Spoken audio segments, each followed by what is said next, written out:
What's up, everybody? Welcome to the first episode of the NCL podcast. We will be covering weeks 1 and 2, and with me I have 3 special guests. We will start in the top left corner with Austin, or Monster, of the Atlanta Staraptors. Hello, boys. What's up? What's up? In the top right, we have Jed of the Adelaide Overheat. Hello, everybody. Don't forget to drink your water today. Drink your fucking water. All right, and then in the bottom right Jesus. corner, we have It's Shade, coach of the Calgary Talonflames. Hello, everybody. Alrighty, so now that we've introduced everybody, sort of give a brief rundown about what the series is going to be about. Don't feel like you have to watch because this slide is not going to change at all. There's some nice relaxing Pokemon music in the background, which should be linked in the description. That whole playlist. I don't own any of that. I'm just going to disclaim that right now. Neither does the person that is doing this. It's all taken from the actual games itself. There's disclaimer out of the way.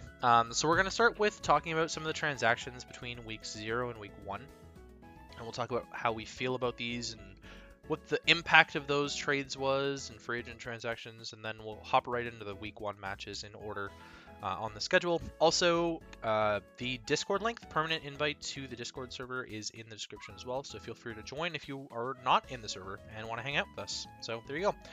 All right, first trade was Hamu dropping Mienshao for Terrakion.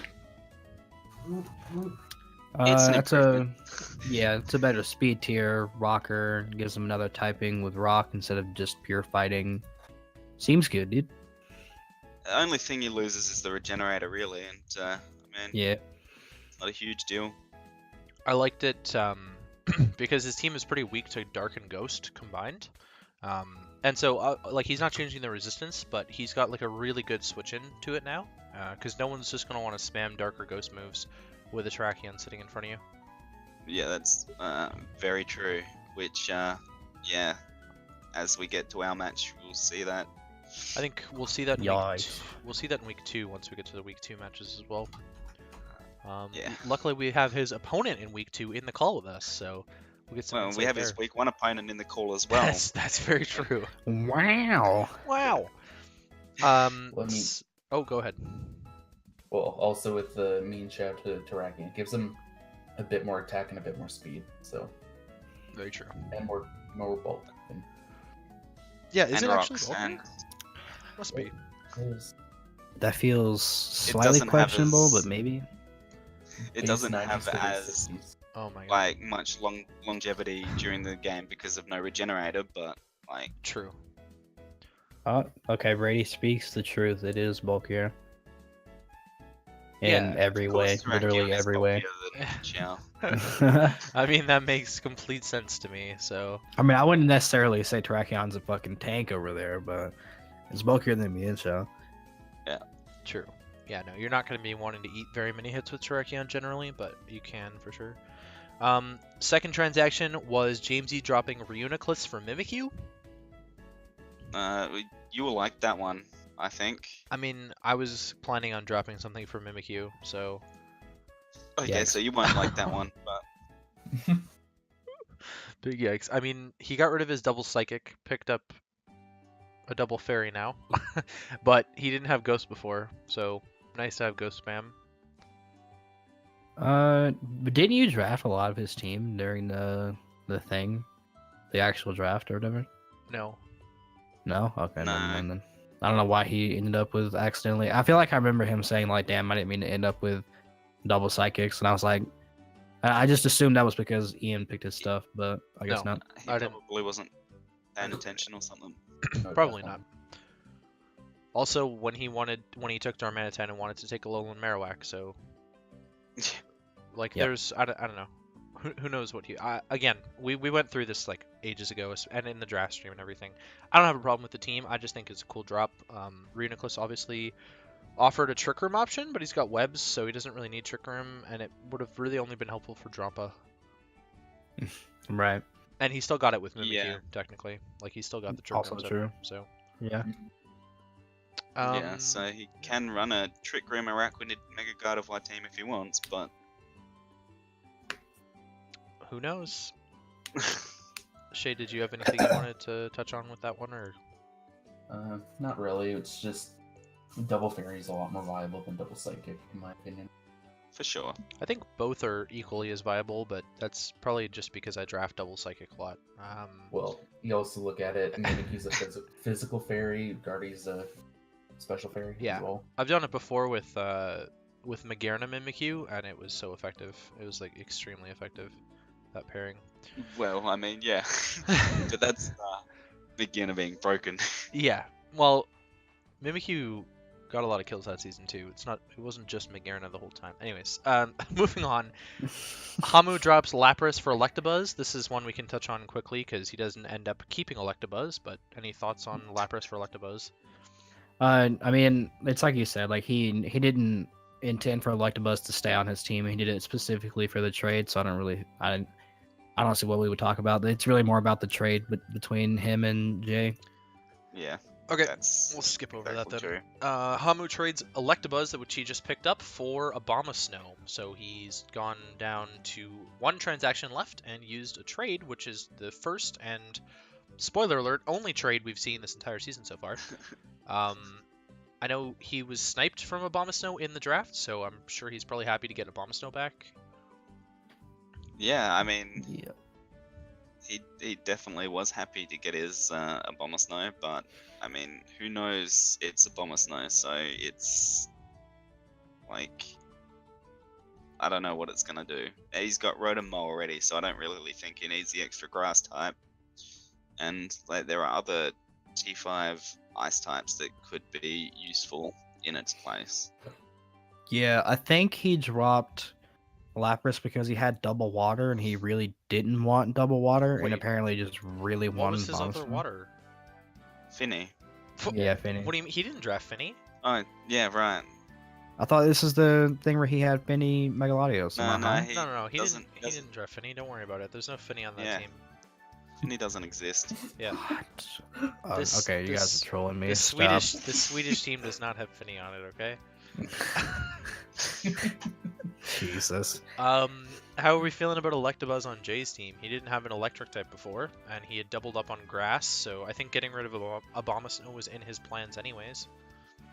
Yeah, I don't know why you'd go Electabuzz in tier 5. I don't know if like Yeah. Raichu was still up. Yes, it But was. Then I don't know why you wouldn't just get Raichu instead. Yeah, It's more there's speed. Lots of good tier 5 electrics that I would Yeah, take over. I feel like over Electabuzz is probably worse. Exactly. Yeah. Let's be honest. He needed a Yellowmon for his rainbow. He technically had that at the time of this. With Alakazam. Yeah. Yeah. Oh, right. So the biggest thing I see with Electabuzz is that it's a good screen setter, and we'll see that he totally invalidates my point in a second. But that's the main reason you take Electabuzz, is that it's a good utility electric, and the screen setting is pretty important as a reasonably fast electric. Just having that extra bulk with a Violite can help out as well, True. rather than the power of something like a Raichu. Relative power. Relative power. I mean, it does get Nasty Plot, so it can be a fast threat. Can be. Yeah. Yeah, well, it can. Extreme Speed Raichu, mean- though. Raichu gets Omega Ball. Wish, so that's a thing. Don't ever forget Wolfie's he BGC needed- 16 team. He totally needed Wish Raichu when he has Vaporeon on his team. Yeah, for sure. Oh boy. Alrighty then. Okay, next up. Where am I here? Oh, is that it? Oh no, here we go. The last Yeah, one. right here. This is Jay dropping Alakazam for Cresselia and invalidating my point about screens right away. Yeah, so Yeah. if he wanted Electabuzz specifically to make up for the fact that he didn't have a yellow, I still think that's weird because Raichu is technically yellow unless it's shiny, then it's orange. So I still feel like Raichu would have been better purely for the speed tier because insert meme speedy electrics are essential for every draft. I think Raichu would have just been better. But I think this trade makes a lot of sense. It gives him a like way more bulk, obviously, and it gives him like, doesn't it get Healing Wish or something? Doesn't Cresselia get Healing Yeah, Wish? Lunar Dance is the same thing. Yeah. So like it gives him like ways to set other mons up and heal them and stuff like that. I think it made a lot of sense for sure. Yeah, it's a good bulky mon to add to his team. It's a solid wall. All right. Shade, you're using Yeah, Cresselia currently, aren't you? I am in PTL. I always love using Cresselia and all that. I see it's still there, and I'm low-key thought about picking it up, but Mew's... I'm not getting rid of Mew for it. But, yeah, I like Cresselia. I think it's going to work for him. I think wait, I just interesting to realized. note, he might not have even taken to any games yet, and we're into week 3. He has... Oh, my bad. Never mind. I feel when it's come Yeah, to did he both bring it games. against me? I Yeah. feel when it came to both games.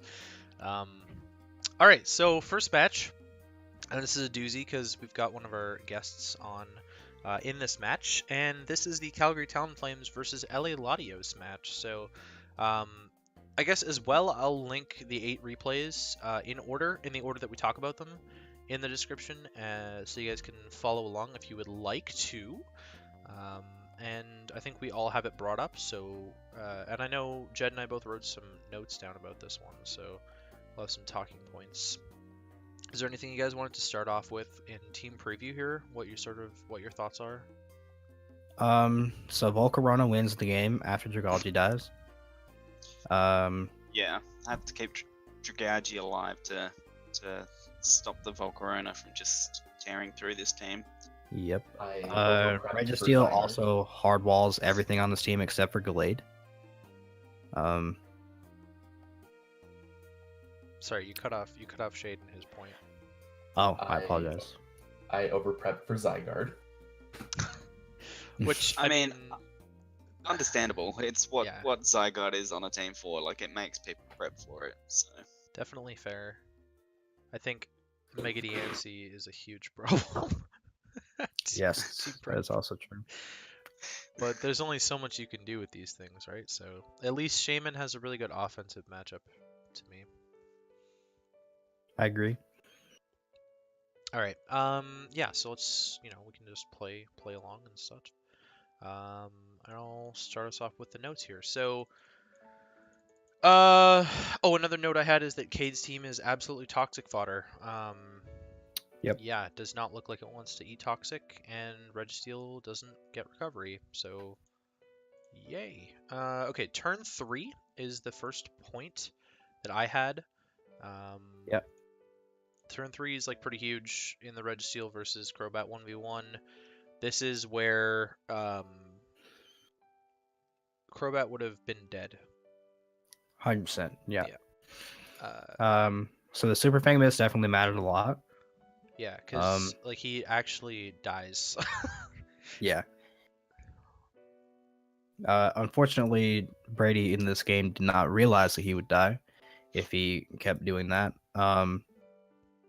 So I know, this really sucked for Cade, obviously. It's unfortunate because it's not even like Cade is the one that missed the move. It was Brady who was technically the unlucky one, but he ended up profiting off of it anyway. Yeah, I profited off of it.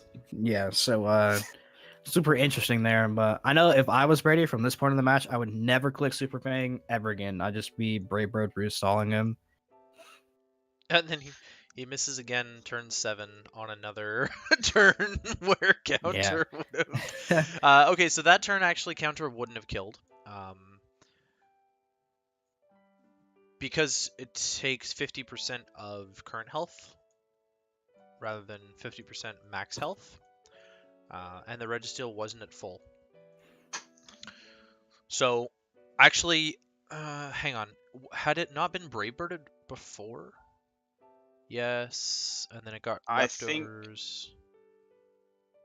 I think I did the calcs, and I'm pretty sure that Oh, no, it's it doesn't still have to get killed. leftovers.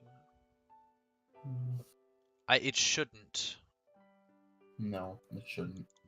Because it does. So turn 7, the Registeel is sitting at 75%. It should do 50% current health, so it should be down to 37%, which means you're doubling that. So it's going to do 75% back. It doesn't work by percent though. It works by the actual health Okay. of the mon. So Really? it's yeah. So let's say Crobat. What was your Crobat set? Like you didn't have any. Did you It have any had- health investment? No, it should be just standard 311. Yeah. So assuming that Cade's Registeel was Max. max. Oh well, Yes. 248. I wouldn't I mean, we can think verify that he that. would put it at max.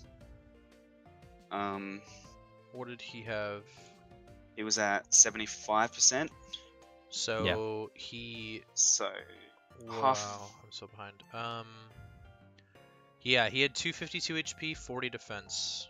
he did have 252 HP, did he? Yeah.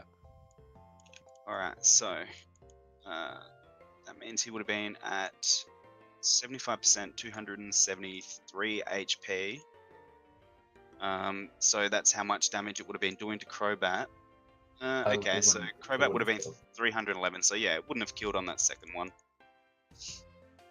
But Unfort. The first one It definitely would would've- have Yes. Yeah. For sure. It would've first one been definitely would have. overkill for sure. Yeah.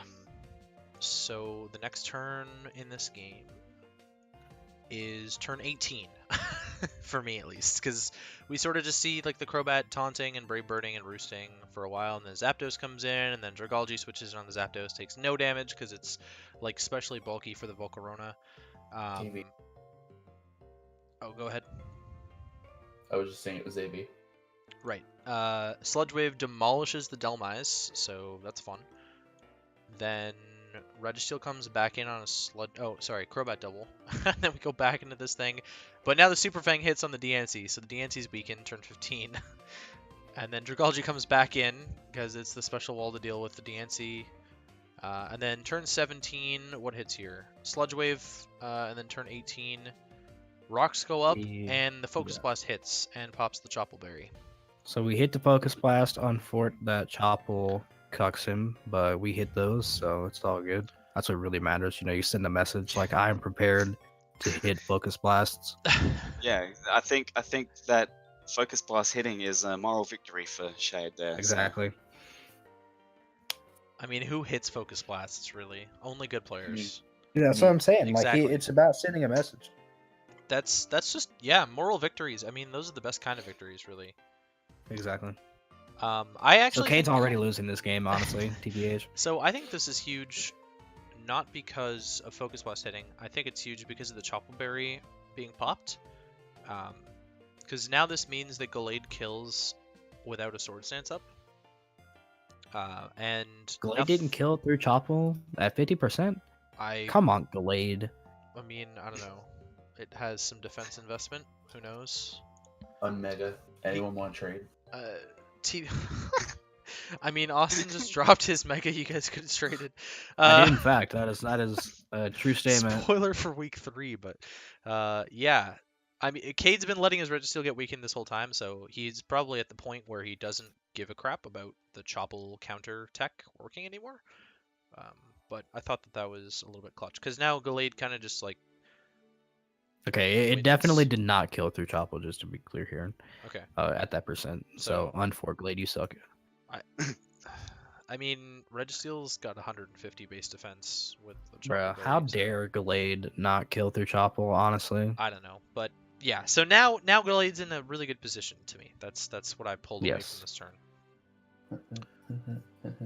And then next we're going on to the next turn 19, where Ironhead hits the Dragalge and Thunderbolt comes off. So I thought that was Hashtag interesting. misplay.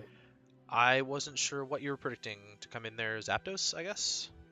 Well, just the Focus Blast. I expected either Zapdos or Alamomola to switch in there. So That's fair. What I mostly took away from this play is that you gave up a lot of health pretty Yeah. much for free when this was your Volcarona answer and rocks are already up, which like is a pretty shitty situation to deal with Volcarona, but we'll also get to that. Next turn was turn 21. Delmise comes in on the Focus Blast on turn 20 on Fort.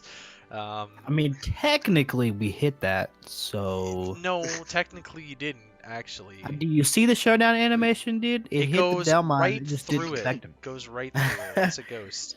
Right, and then right. turn 21 turns out Delmise is actually faster than Dragalge, which is interesting because I'm pretty sure Delmise has a slower base speed than Dragalge. It does. He runs.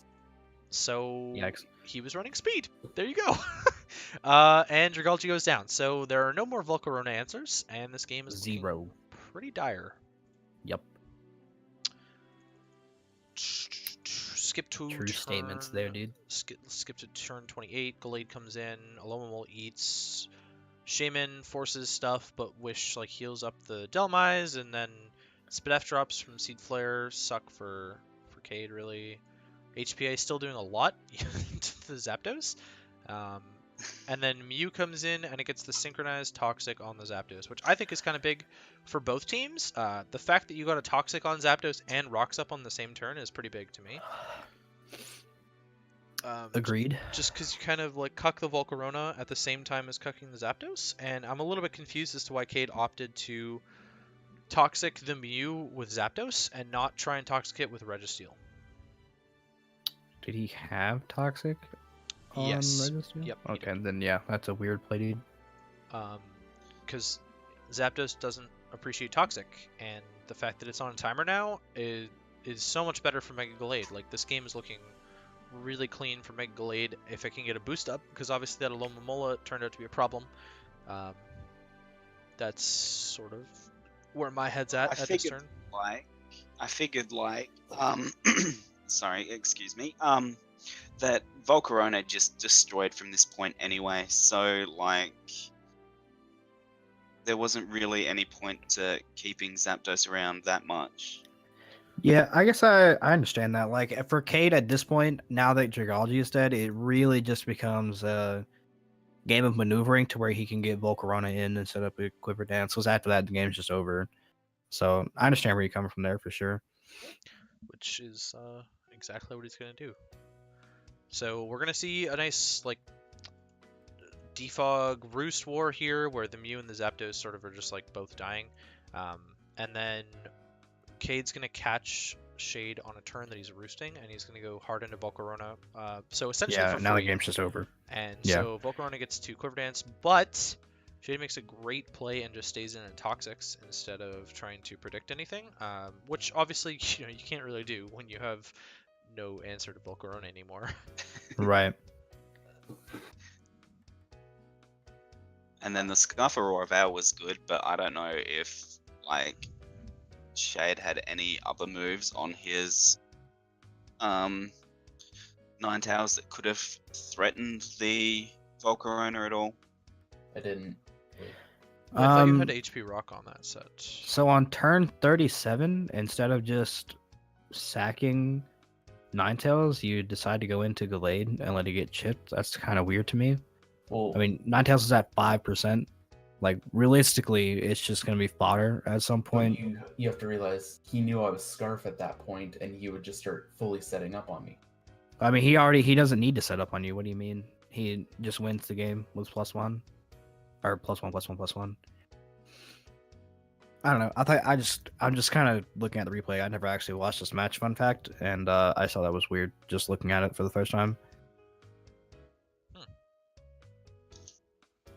Well, I mean, that's like pretty much the story, honestly, right? Because Gallade was Shade's biggest threat on his side, and it sort of went down there. Well, it went down to the Savage Spin Out, so he traded the kill on the Volcarona, and then in the 1v1, Delmise took advantage of Shaman, and Steelworker apparently is really broken, because that Shaman just like dropped like a sack of moldy tangerines.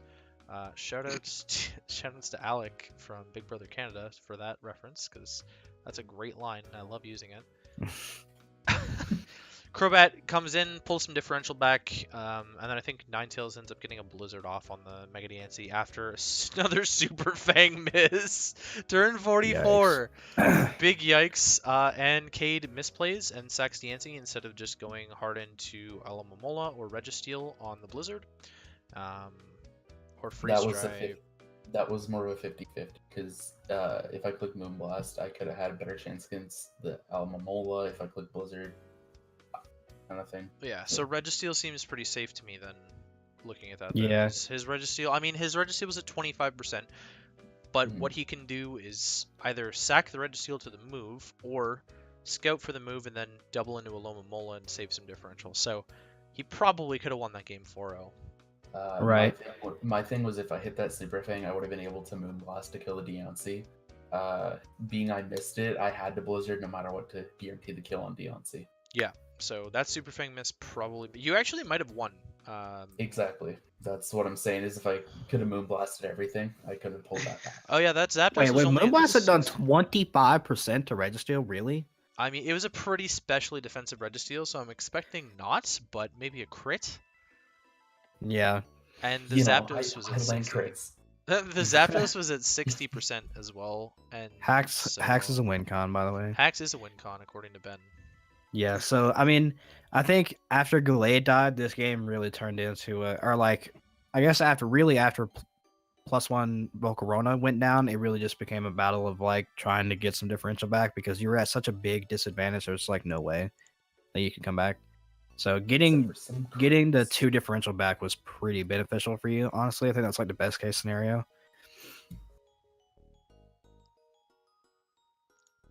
Okay. Well, I'm gonna break that awkward silence. Shady, do you have any like final notes about this game that you wanted to get out there before we move on to the next? I'm glad I don't have to battle Kate again.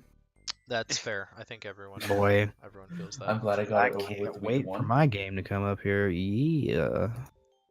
All right. So next up is Austin versus Jay. Yeah. So team preview. I'm looking, and based on the Mawile set, what is the switch in to Mawile on this team? Exactly. See, my idea was that Mawile was so good that I would run Trick Room for it, right? Which is why Uxie is on this team. So I was like, yeah, dude, I'm smart. I'm going to catch Jay off guard and run Trick Room week 1 because I'm a real G and I don't play no fucking games. Unfortunately, Trick Room in 6s sucks major penis, and it did not work. Spoiler alert, I lost this game. Feels bad, man. Oh, Chat, please. Big yikes, dude. What I see from your side is that you really don't have a good Infernape answer. Yes, my original idea was Fizdef Rotom. However, he was special, so that's a big rip. Yeah, I mean, realistically, it didn't matter what kind of Infernape he was, even if you were Fizdef Rotom. Close But combat as a chips match- it down pretty well. But as the Oh, match also, goes I got on- Ian special this game, which just makes me All right, like well, very sad. Can we stop cutting off Shade? That would be. Oh, like, I'm sorry. It's very unlucky, honestly. As the match goes on, there's clearly one thing that is a clear Infernape switching. So we'll get to that. Which is Uxie? No. Okay. What? Okay, we see a Glare turn 3, and then a Technician Hidden Power turn 4. I don't remember what Hidden Power that was. HP Fire? Yeah, for Scizor. Okay. I mean, it still does a chunk to the Nidoking. That thing does not eat at all. And it just gets up rocks, and then switches again into Serp on the Uxie U-turn, which was some big boy damage, right back into Roserade. And at this point, I bet you're probably regretting not running Natural Cure. Yeah, I just thought Technician was better for Scizor chip. Did you need it? Turns out I was wrong. Who knows? Honestly, I don't remember. Probably not. But you know, I put Hidden Power on there, so I was like, oh, Technician, and so yeah. Oh boy. Well, you got a paralyzed Roserade, and the Ian special is going to start soon. Obviously, you Yep. threaten the Serp out, and you managed to get a layer of spikes up, which is pretty good read there. And then Cresselia Thunder Waves.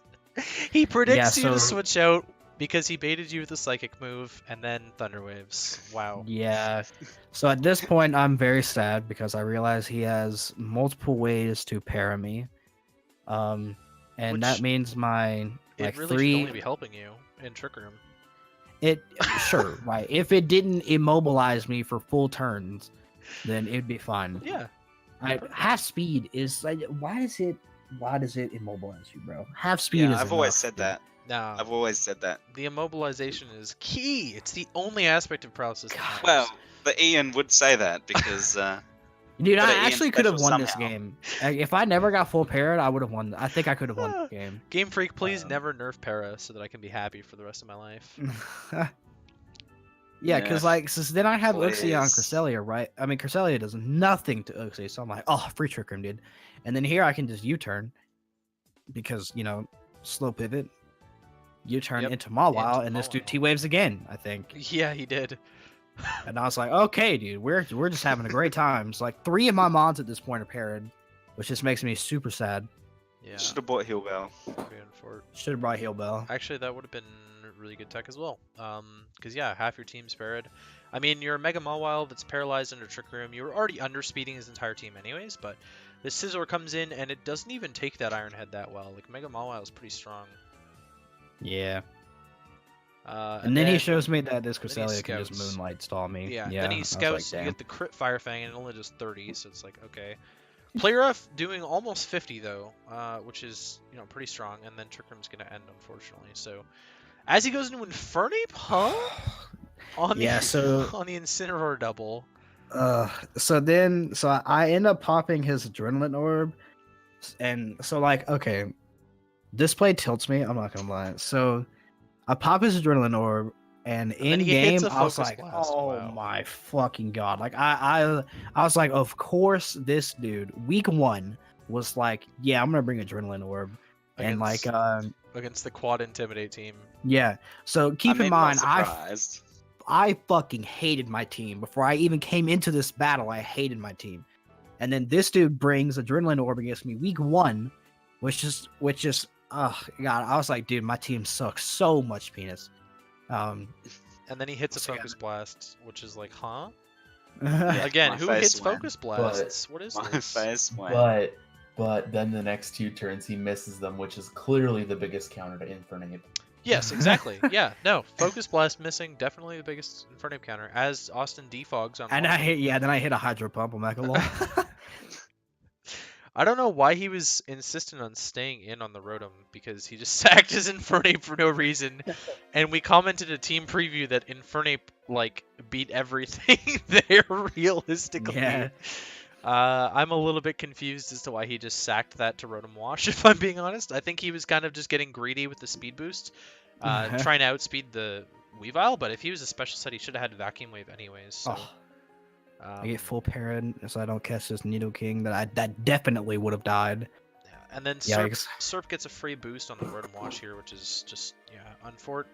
Incineroar comes in and gives it a speed boost, or an attack boost, never mind. Yeah. And gets to turn out. I mean, obviously you're AV, right? So you do that, and then Nidoking comes in for free on the full para, which is what you were just talking about. I clicked Iron Head that turn. I definitely would have killed Nidoking. So Nidoking gets rocks back up, which is really good chip for the Incineroar and the Weavile, and then Uxie takes some chip from the Sludge Wave, not a lot. Actually, I was probably expecting a bit more, and then gets full parrot on the Scizor switch. So yeah, that's pretty shitty.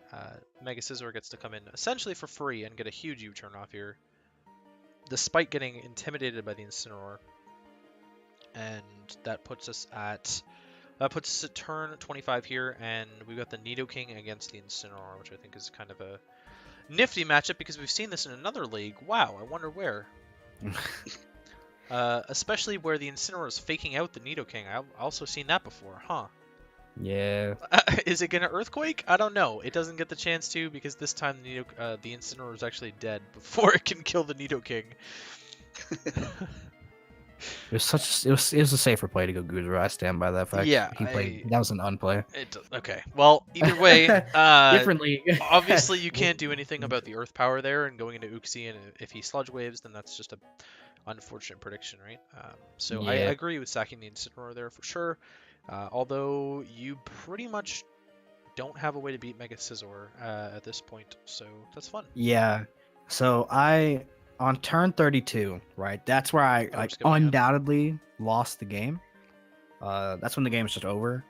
Curse! I forgot he was Curse Mega Scizor, and then he has to switch because he cursed on a Rose Raid. And you get full parrot anyways, so Nidoking comes back in for free, and then the Uxie comes in on the Nidoking, which is again what you had to do, but you're still giving up chip on the Uxie, unfortunately. You get Trick Room up, you get to U-turn out, and then turn 32, here's where Mawile comes in. Actually clicked Earth Power there, and like, I mean, good play, right? Like he read me like a Harry Potter book, but that's where the game is just over. Like I just hard lost. I was like, okay, this game's GG, well played, game's over. Yeah, you Um, don't manage to get anything back from this, do you? I do. I get one difference point back. How's Because that? this ended in a 4-0. I don't really remember how. I think it was just purely Roserade because of somehow Weavile. lives a Psychic from the Cresselia, and another layer of spikes gets up, so that's fun. Yep. And then doesn't Weavile live the Moonblast from Cresselia or something silly? It was something like that, yeah. I know Weavile ends up getting the kill. Yeah, I'm pretty after sure. Rocks and Life Orb chip, the Moonblast from Cresselia only did 47. What a weak mon. And so you get to pick it off, but then Mega Scissor just comes in and bullet punches, so that is the game there. Oh, despite the crit Ice Shard, yikes. That looked scary. Yeah. And then Uxie dies to Rocks to end it all off. So actually, you died to Life Orb recoil, so Mega Scissor did not finish the game off. There were two there were two passive kills to end the game off, in fact. So yeah, that was like, I mean, do you have anything you wanted to finish that game off with? I mean, I got Ian specialed, feels bad. Not really, no. I mean, I think it's pretty obvious why I lost the games because Trick Room Mawile didn't work anywhere near as well as I thought it would. Because realistically, because I'm more used to seeing Trick Room in doubles, where the mon that you want to abuse Trick Room can immediately abuse Trick Room because it's usually in or is coming in that turn. But in sixes, I had to limit myself to only 3 active turns of Trick Room, where the mon that I wanted to abuse Trick Room actually got to abuse it. Yeah, so it's, I mean, you're getting 3 turns anyways, but a lot of the time... That's just not enough. A lot of the time, the mon that abuses it is in with it as well. And there are other ways, like the standard OU Trick Room team has Memento Uxie and Lunar Dance Cresselia and Healing Wish something else. So, like, there's ways to get your... It's like the triple Trick Room sweep, or... Yeah, Mega... it's like a I was essentially Marowak. doing the same thing this game. I U-turned into Mega Mawile twice, Yeah, which is so like the exact same thing. It's the same thing with pivoting, but it's just a little less dangerous when you're healing yourself to full with something like Lunar Dance or Mementoing so that they can't touch you. So you get an extra... essentially, you get a free turn to just sort of like bash something's face in. Right. And they run like Mental Herb Cresselia and Mental Herb Uxie, so they can't be taunted either. Yeah. And that's sort of the idea with the team there. Shade, did you have any points about this game that you wanted to get in? Not really. Okay, so we'll move on to the next one then, which is Crystal Palkia versus Green Bay Golisopods. Interesting. I think this was another game I didn't watch. Maybe I watched This is an interesting one. To me, Cobalion looks pretty damn amazing. Like, we see 2 mons a week to fighting and 2 mons a week to steal on the same team. With Yeah, I mean, ice coverage. the only thing that that Cobalion really needs to worry about is the Gliscor. Like, it can't really touch that easily. Yeah, pretty But much. get that out of the way, and Cobalion should be able to just run through this team, to be honest. Yeah, honestly, this looks a little bit sketchy with the Gliscor. Like, Gliscor looks really strong against this team, bar the Jellicent, so I'm a little bit scared there from that. We don't see Hoopa Unbound or Mega Charizard X here. Yeah, so that's actually super interesting. Because like looking at this team, Charizard X destroys us.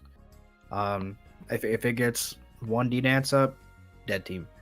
But so he opted to bring like Lando I Sand Force on Mon TBH. And yeah, so when I look at this team, I see like almost 0 prep for Zeraora, honestly. Yeah, like, Zeraora is, like, actually pretty decent. Yeah, it looks So- super good this game. Yeah, exactly. Very true. Alright, well, we'll just hop right in then. And we see the Lando against the Nihilego. So, pretty strong matchup for Matt turn 1. And Well, not actually because Nihilego outspeeds and could just HP Ice. yes, but So we don't know what Matt's item is on the Lenders. I would have assumed that, just clicking Earth Power or Earthquake there is pretty strong play turn 1 as well. He Yeah. might have just been expecting the Gliscor. Maybe he was just anticipating the HP Ice and just went hard Snorlax. Either way, it was a good read going into the Snorlax on the HP Ice. Yeah, that was a good play there. Gliscor comes in on the Landers double, so realistically we're sort of in a better position for Matt here, I think. But they ended up trading rocks. Jellicent comes in, which is his Gliscor answer, and Jamesy gets to U-turn and takes some Rocky Helmet chip. Zeraora comes in now, and it basically claims the kill like we were saying before. So Yeah, so he actually was Scarf. Lando I, which is interesting because what happens initially is that he knocks off his Scarf. yes. So And I then wonder, dies. I would imagine Matt was like, he had to play around the fact that Nihilego could also be Scarf. Yeah, it looks like it. So Which he just we hard know. switched. Post game, we know that Nihilego is Scarf. Yeah. Cobalion ends up coming in on the Zeraora after it kills it. Volt Switch comes off. I don't know what I was really expecting because Gliscor obviously is his only answer to this, and it chews that close combat for breakfast. Like, not even close. Poison Heal almost returned all the HP that it lost from close combat.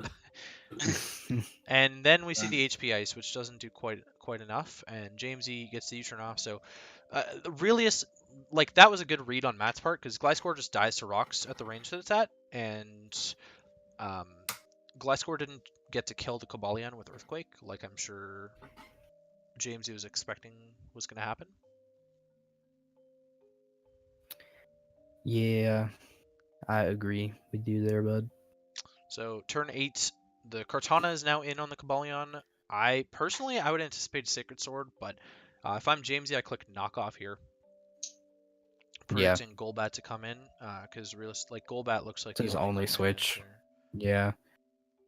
And So it does. it's super interesting. Maybe And it's the just knockoff like goes off. unlucky. Yeah, it might just be unlucky for like Matt's team here. Like maybe this really was his best answer, but I know like if I was coming into this game, I would really suck to have Golbat as my only answer because it really needs Eviolite, and knowing that Kartana gets knockoff is pretty rough. Yeah, that's and I mean it gets Psycho Cut as well, so it probably did. Also true.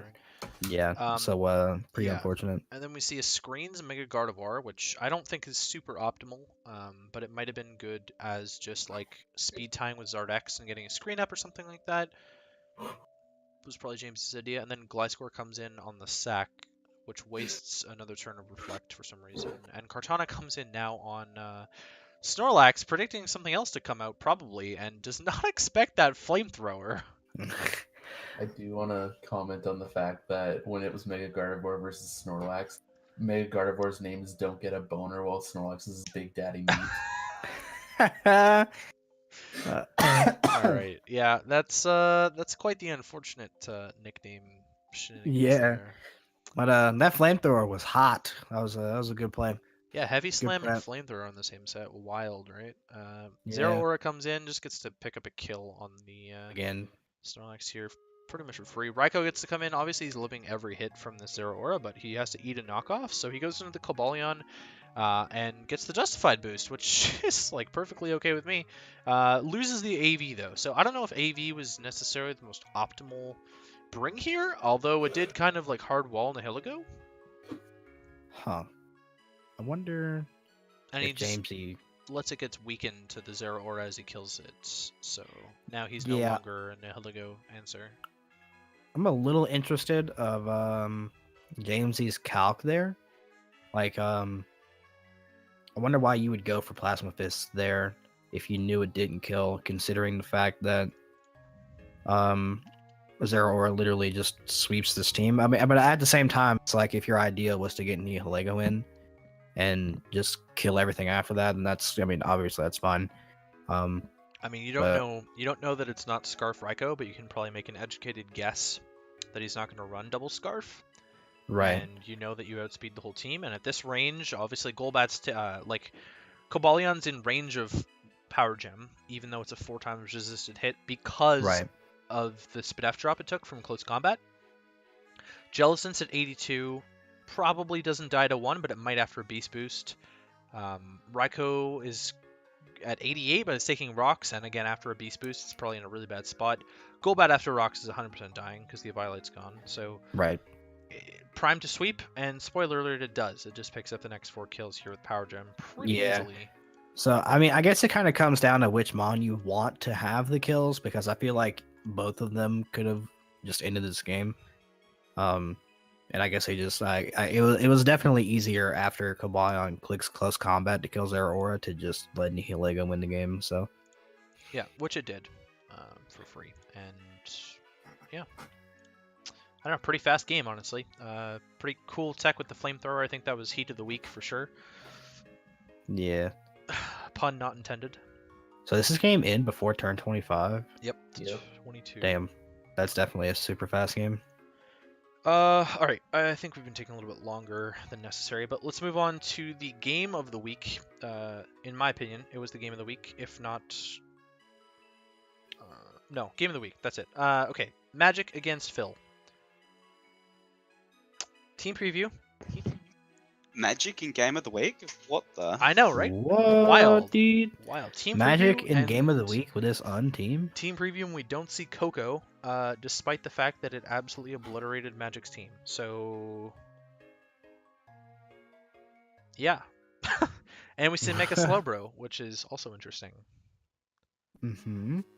Um, So, if I'm looking at Phil's team, outside of Jirachi, what does he have for Eternal Floette? Spirit like- Customer. I mean, I guess, but I mean, I feel like that's gonna Light of Ruin is Light of Ruin, you know? I mean, he Like, didn't really that's gonna have be doing anything else. on his Hefty team. damage. True. Yeah, like that's the problem with Floette. You need to be careful because if you don't bring something that's literally gonna Hard wall. tank that, yeah, exactly. AKA any steel type, realistically. Well, I mean, Jirachi was there, but like, It was definitely more of an Basically. offensive Jirachi, as we saw later yeah, in the game. exactly. So sort of a double-edged sword there, just because it wasn't as bulky of a seal to eat the hits. So we'll go through again. I mean, the Ariados matchup, he ends up leech lifing the Donphan. I guess because of the sash, he didn't just want to sack Mega Absol. Obviously, you know he's not clicking webs against the Mega Absol. And then we see Toxic Thread, which is like an unmove. And yet, Magic's brought it every time he's had Arya does do Toxic Threads on that side. It's so Yeah. weird. Yeah, I mean, Toxic Thread Ariados is a pretty common thing because like it slows down everything at that point. Very true. Then we see the webs go up, and Suicune opts to Scald instead of just setting up, which I also think is a little bit weird, because we don't see any phasing options outside of like Roar, Lycanroc, Dusk, if that even is a thing. Probably. Probably could have just got a Calm Mind up, if we're being honest, and then it boosts on the Mega Slowbro for some reason, which I don't really agree with that play. I'm going to be honest with Phil. I don't agree with that. And at this point, with the Floette switching in now, you could have had 2 Calm Minds up, and you're definitely eating a Light of Ruin a lot better than you would be at +1. And so Floette actually threatens the Suicune out, I think. No, it doesn't. He just continues to boost on the Floette. Wild. And Magic makes 3 doubles and ends up sitting in front of a +2 Suicune. Yep. And then eats the Scald with the Escavalier and gets burnt. So Yikes. That sucks. wastes a turn using Sword Stance as well. Alright then. And he hits the Mega Horn, so that's something, I guess. Weakening the Suicune, I guess, as he sacks off Escavalier. So, not much you can do there. Escavalier was probably a pretty reliable check to the Jirachi. I mean, Fire Punch exists, but it Yeah. probably was like his best switch into Jirachi at that point. So, unless we're counting Mega Slowbro. I don't know. It was probably his best Kyurem answer as well, because I don't really see a good Kyurem answer anymore. Yeah. This is looking pretty bad for Magic, if we're being honest. And Mega Slowbro comes It in, is. and now we start the Calm Mind Wars. Luckily for Magic, he can't be crit because of Shell Armor, and he has better reliable recovery than the Suicune does. However, he's sitting in front of a +3 Suicune, and Phil's not trying to boost. So he opts to just go into the Kyurem here, as the Slowbro is just going to heal up. Pretty good turn to get Kyurem in. The webs really suck. It'd be nice if he had a way to remove them. Oh wait, Donphan. But you can't bring Donphan on the Slowbro, so and then we're just gonna Yikes. see this Specs Curum do huge damage. That's a +2 Slowbro that just took like 46 from a 46%. Shadow Ball. So Yeah. that is hella Specs Curum. And it threatens this out, actually. And the Lycanroc Dusk does not appreciate that Shadow Ball either. And it gets the Spidef drop. But obviously that threatens out the Curum, and then in Hold comes the up. Donphan on the Endeavor. Can I just say that the Mega Slowbro that's +2 took 40%. Same with the Lycanroc that was not boosted. Yeah, well, it's non-stab, and it was super effective against the Mega Slowbro. Yeah. And Mega Slowbro is very physically defensive naturally, which is why you run Calm Mind. Mm-hmm. So the Endeavor Lycanroc Dusk is interesting. I understand the Donphan switch in. It's basically like your only Lycanroc Dusk answer. Well, I mean, you probably could have gone Jirachi. But now that we've seen the Endeavor, this ends up playing into how the Lycanroc is played around later in the game. Donphan obviously threatens out this Lycanroc, and the Ariados comes in on the Rapid Spin. Donphan's like slowly dying to poison, even though it's got leftovers recovery, and the Ariados is faster.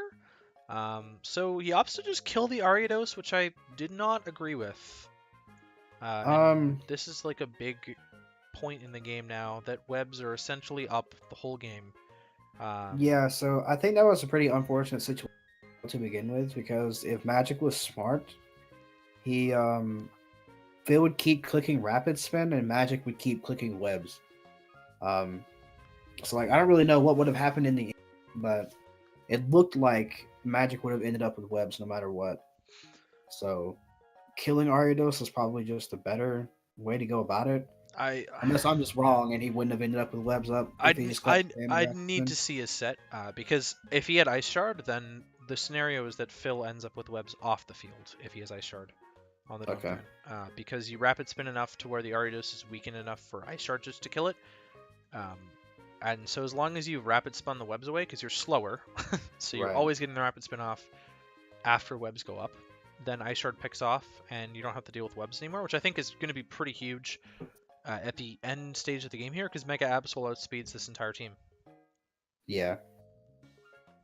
So I guess that kind of just depends on whether or not Phil had Ice Shard. If he did have Ice Shard, he misplayed. If he didn't, then that's unfortunate. Yeah. So Suicune comes in on the Mamoswine, sorry, not the Donphan, and this is clearly not an answer to Life Orb Earthquake, as it takes 40%. But not wanting to risk the Scald Burn on the Mamoswine, he goes into Floettes. Natural Spidef pretty much eats that Scald, and here, turn 20, this is where we see that Jirachi is not an Eternal Floette answer, as it takes 44 from Light of Ruin. And Eternal Floette is also bad because it takes so much recoil. Holy crap. So much recoil. That's insane recoil. And now we see what the Jirachi answer is, and it's Mega Slowbro, and it does it very well, apparently. So rather than try and flinch everything down, Kyurem comes back in, obviously threatens this out with a big Specs Shadow Ball. Yep. Lycanroc comes back in, and it lives somehow on 2, so very fortunate for Magic. So I think it's interesting that he even clicks Shadow Ball. If you know for a fact that you threaten out Slowbro, Yeah, you probably could have clicked Draco. like anything else. Yeah, I mean Draco wasn't necessarily safe, because if Magic was a true Lord and read Draco play, he could have gone Floette. So the problem with clicking something like Ice Beam then is that it brings Slowbro back in, and it gets to boost up. That's true.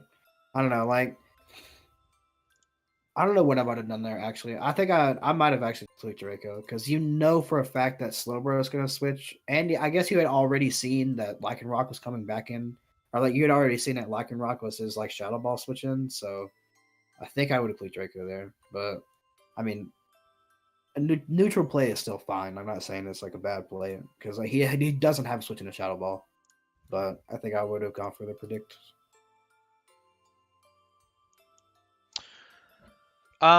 Yeah, but now that the Lycanroc is low, we see Phil playing around the Endeavor play now, and going into the Dusknoir. Yeah. So And you he see me be an sees- idiot in chat, because I didn't know that he had revealed at that point in the game. Yes. And then Will-O-Wisp ends up killing off the Lycanroc. I'm questioning whether or not that was worth that. I don't know if he had Shadow Sneak on it or not, but he could have avoided any damage. Sorry, he couldn't have avoided any damage, but he could have had a reliable kill rather than if he had missed Will-O-Wisp and taken more damage on the Dust Noir. I don't know. Jesus. Just watched a Suicune drop like a sack of potatoes. Oh, to the Floette? Yeah, it ends up doing a lot to the Dust Noir. Dust Noir can't do anything except taunt, which I thought was weird. We discussed this after the game. Austin and I discussed this together, and we figured out that he taunted so that the Floette couldn't wish to recover the HP that it was losing from Light of Ruin. Yeah. And then, Dust Noir drops, and then Suicune drops as well. And Just dies. Yeah, I was like, holy moly. so Floette gets 2 kills with no reliable answer to it. And then Mamoswine gets to come in, which basically claims a kill as well. Except the Jirachi comes in on the double down. So, the Jirachi's faster because we know it's Scarf and webs are up. So it's still going to be faster than Mamoswine naturally, as we know that the Mamoswine's Life Orb. Iron Head flinching is definitely a thing here. Yeah. So instead the Slowbro comes out, and the Iron Head flinching is not going to work. In comes the Kyurem on the Slowbro here, and this is where Mamoswine basically claims a kill, and we agreed this crit mattered, I believe. I think I agree. I think that crit definitely mattered. So that was like double hacks. First off, he hit it, and then he crit it. Who hits Stone Edges, man? Come on. Yeah, given Stone Edge does have like a higher crit chance or whatever. The fact that he not only hit it but crit it is pretty unlucky for Phil. I think if Kyurem lives this, then he 100% wins the game. Because especially if he clicked Draco here, which was undoubtedly the play.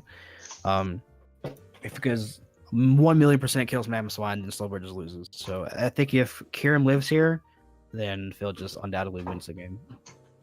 But it don't. Yeah, unfortunately, it just gets hit crit on Fort. So now Jirachi comes in again, and he makes the U-turn play, and so he had to probably read the Slowbro coming in, realistically, and unfortunately Magic stays in with Mamoswine, so he gets to pick up another kill. This time on the Donphan. And then Absol comes in, and it doesn't Sucker Punch, and it dies to Mamoswine as well. Yeah. Maybe he just didn't have Sucker Punch. That's like a possibility. It's possible, yeah. But yeah, on Fort, to be honest. I think I probably would have made the Jirachi play again, and I would have U-turned. Again. Because if you lose Jirachi, not the end of the world, because then the Mamoswine kills off the Absol, whatever, and then Jirachi comes in, and your only play is to flinch at that point anyways. And so we're in the same scenario realistically, but the Mamoswine could have had more chip on it. Yeah. Which doesn't matter, I guess, because it just dies to an Iron Head. I don't know why Magic wouldn't just go into Slowbro and save the differential. It didn't make any sense to me. Yeah, no, that didn't make any sense at all, really, did it? No, his only play is to Iron Head, so why not just go Slowbro? Whatever. Yeah. Somehow Magic breaks through and gets a slack off early, and so the game is over. Basically, yeah. All Magic needs to do is break through like once or twice, gets a Scald off, and this is, yeah. On Fort, so just like ending notes on that game, if Phil doesn't get crit there, I'm pretty sure he wins the game. I'm actually pretty sure he would have won the game at the very least 3-0. But because the crit happened, Magic was able to pull it back and actually win. Yeah, it's a bit sucky, but that's what happens.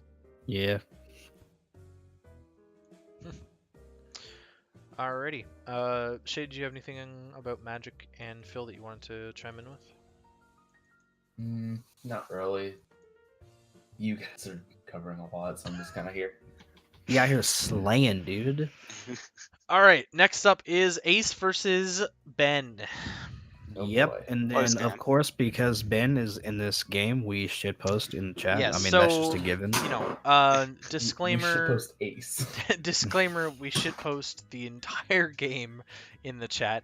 Luckily for Ben, He had spectators muted, but this was a I don't know. blast. This was a blast to just shitpost our whole way through. Because Ben is Ben. Yeah. So So team Well- preview. Oh, go ahead, Shade. I was gonna say, weren't we all on call just randomly shit posting Yes, the entire we time? were. That's very true. Okay, team preview. I know from helping both of them that Ace has built a very offensive Mega Venusaur built for Sun, and has Victini ready to take advantage of Sun. And Ben said, "Fuck that! I'm not bringing Sun to make Victini better against my team." And so he just opted not to bring Sun. We don't see a ground type on any of Ace's teams, so Heliolisk looks pretty amazing. yes. Yeah, it does. Free Volt 10 is. Does anybody else notice that Lycanroc midday is like weirdly floating in the air? Yeah, Is the that just me? ground above it is somehow. Like, look at Karen Black and Primarina and then go up to midday. I mean, and look back over down at to Savali. Venusaur and Victini. They're sitting at like the Yeah. same level as Lycanroc, so there's just God, like shut now, get your two- fucking life together, They're honestly. on like steps right now. I don't understand. So the Gen Primarina 5 sprites better. Primarina lead against Garchomp is pretty fucking amazing, and then Clefable It eats a is. Moonblast really well though, because this is leftovers Primarina. Yikes. And Clefable's broken and it will always get rocks up, but instead it opts to show off the Ian special against the offensive Venusaur here. And yeah, Garchomp eats a Sludge Bomb, gets poisoned. That poison matters a lot because this HP Ice is going to come out and pop the Yachi Berry, but it does a shitload of damage, and poison basically puts Garchomp in range of anything. Wow, dude. Can't believe It's that gonna Ben die. sniped Garchomp from me and then just sacked Just it. sacked in it. the Yep, first turn live 5. turn. Yep, it's gone. In comes the arrow, and knowing how Ace plays, I know he's not going to switch. So does Ben, I think, and he's just going to opt to kill the Mega Venusaur here with Z-Fly. Yeah, yeet. Goodbye. Not that it mattered. I mean, Mega Venusaur realistically was like his best way to deal with Clefable, so whatever. But it was paralyzed, so what are you going to do? That is a big yeet. In comes the Kyurem. I'm sure Ben was expecting a Scarf here, and it's not. It is Z-move, and it just chunks that Clefable with Z-Ice Beam. Yeah. If only it was Z-Free Shock. If only, right? And then Ben scouts for the Iron Head with the Protect. He is unaware Clefable, I believe. And Slowbro comes in. So now we've seen another Slowbro. 2 games in a row we've seen Slowbros. Does not eat Fusion Bolts very well, if we're being honest. I mean, the fact that he's slack off stalling that Kyurem is like pretty insane. He's still taking like 60%. So leftovers is a big part of that. And then for some reason Ace throws off an Earth Power? I don't know. I mean, after that, Ben decided to go for Calm Mind yeah, for that some reason. was So 2 turns of questionable decisions from both coaches there. Yes. Oh, it's fine. Heliolisk hits Focus Blast. It's everything's okay. Helios switches in on a Fusion Bolt when you've seen Ace click Earth Power randomly. I don't know if I agree with that. I think personally I probably would have either tried to keep stalling out the Fusion Bolts with Slowbro, which obviously he can't do because he Calm Minded. So your best play is probably to sack Clefable. Yeah. Also, just to pull back, Ace did have a ground type in Silvally. Yes, but we That don't would- know that at team preview. Oh, I thought you knew it. No, No, well, not I in knew, team preview. I knew, but like Yeah. spectators wouldn't know that it was Silvally ground. I thought it showed it. No, Nah, it just says it's it just base says Silvally Sprite. dash asterisk. Yeah. Because the way it would happen in 3DS is you would see Silvally, but just the base sprite. You wouldn't actually see what type it is until you get in game. True. I mean, that's not really much to talk about in a lot of these turns. It's kind of just No. standard stuff. Dude. At this point now, we see the Silvally ground come in, so obviously Helios is threatened out. Slowbro hard walls this. Shadow Claw's not even doing anything to it, not that we've seen that yet. And then it just starts boosting on the Primarina, and we don't see any Spit F drops from the Primarina. There's a random Is the Moonblast game thrown in over? there, even though Energy Ball throws in. What? I don't understand why you'd ever throw a Moonblast in there when Energy Ball's doing the trick. Yeah. Ben gets a little bit Energy lucky. Ball. But to be fair, he did click Earth Power. Oh, on and there's an Ice Beam trying to go for the freeze. Not that it matters because you've seen. Wait, have we seen Scald yet? We haven't seen Scald yet. But the freeze obviously is not going to matter on the Slowbro. And then Primarina dies. Stone Edge does nothing from Lycanroc. Victini threatens this out with the Thunderbolt. I don't know why you wouldn't have just gone into Victini. Yeah, I don't know why first. you wouldn't have just stayed in and scalded, to be honest. And Like, then- you've already seen that you can slack off, stall a Kyurem Black Fusion Bolt. Like, you could have just slacked off mean, and Banded Bolt just Strike is won probably the doing- game. I don't know. And so yeah, now we see the Scald and we realize the Ice Beam doesn't matter, and so Slowbro ends up just like stalling this game out a lot longer than it should have been going on. Switching up from Energy Ball was definitely like a problem in this game, because I do Yeah. think Slowbro could have gone down a lot earlier had the Energy Balls come out from the Primarina. Yeah. Yes, if the energy balls just kept going out, that would have been the play, because energy ball has that chance to drop the special defense as well, right? Yes. So like it was 100% the play. Do we think we should be doing these quicker? Yes. Question mark. Because I'm already Okay. an so do hour you wanna into just- this, and we're only 5 Yeah. matches in. We have week 2 to do. So Yeah. Do you want to just like go to the one turn that matters in Dom's game? sure. So we'll talk about Dom and Hayden's game here real quick. Dom gets frozen and it's over. Yeah, basically. Like turn 1, Hayden manages to get a sub up with Latios and just gets a free kill on the Gligar, and then eventually Ice Beam freezes the Mega Altaria, and it's kind of just over at that point. And game's over. Yeah. 'Cause basically. Yeah, Altaria, that freeze was game breaking. Altaria definitely could have beat the P2 in the Girder. I don't know if it could have beat the Florges, but yeah, the freeze on what turn is this anyways? Oh, by the Latios. It's like it's like Turn really early 22. in the game. Turn 22 gets frozen by the Latios when it clearly lived the Ice Beam, and it would have been able to kill off the Latios that turn. That's huge, realistically. Yeah. That is so huge, because Blaziken just beats the Florges 1v1 and the Porygon 2. Essentially. So Yeah, that's all that happens, really. Jolteon tries to Signal Beam it's this P2 to death, but it's not doing anything. And then Blaziken finally comes in and manages to kill the P2. I don't know why Hayden stayed in on the superpower with P2 as well. Like, weird to me that he didn't just go Florges, and then Blaziken kills itself to the Girder with Brave Bird. I really feel like Flare Blitz was doing more. Probably. So Azelf gets to pick off 1 kill with Psyshock, and then it's not doing enough to the Florges, and so Moonblast is just going to 2-shot it. So that's that game. Freeze mattered a lot, and it ended up being closer than necessary because Hayden likes to throw away differential. Yep. Yeah. As we see in week 3. Yes, as we do. Jed versus Hamu. All right, Jed, you can take the lead on your own match, of course. Can I? Remember, Okay. we've already taken a long time. So Yes. Well, I mean, yeah. So, obviously, my Sneasel put in work this game. I led with it just so that he couldn't lead with the Lighty, and I can get a knockoff on something. Do a ton of damage no matter what.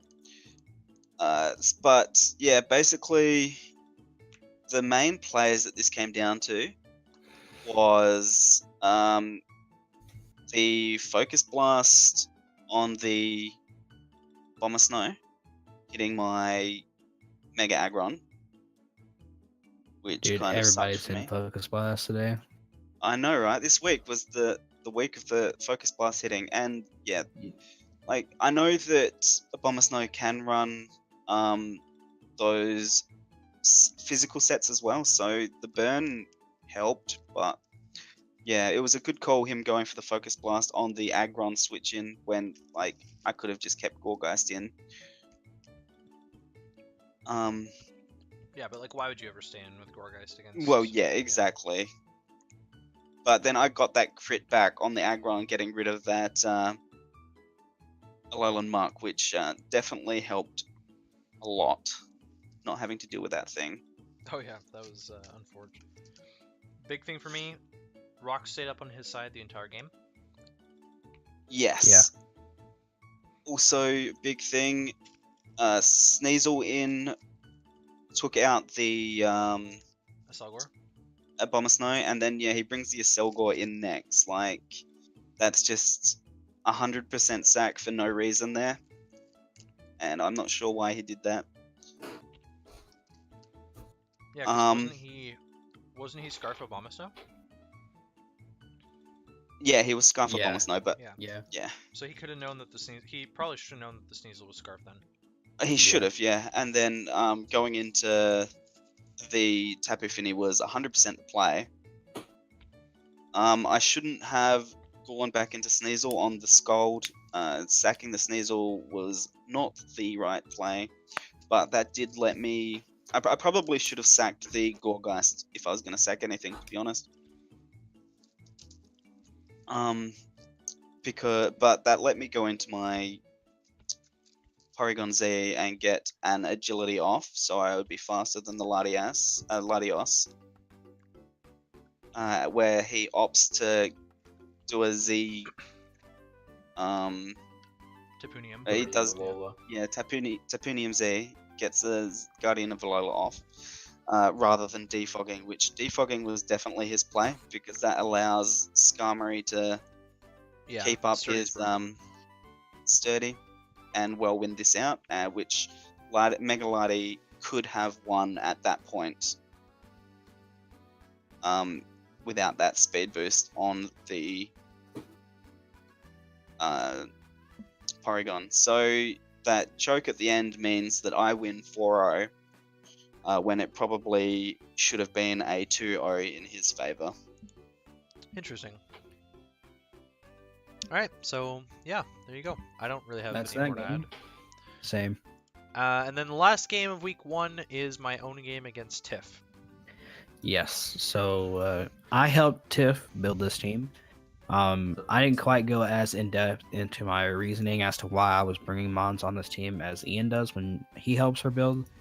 And again, me even building this team was probably her first mistake. Because we all know So his on- record against you.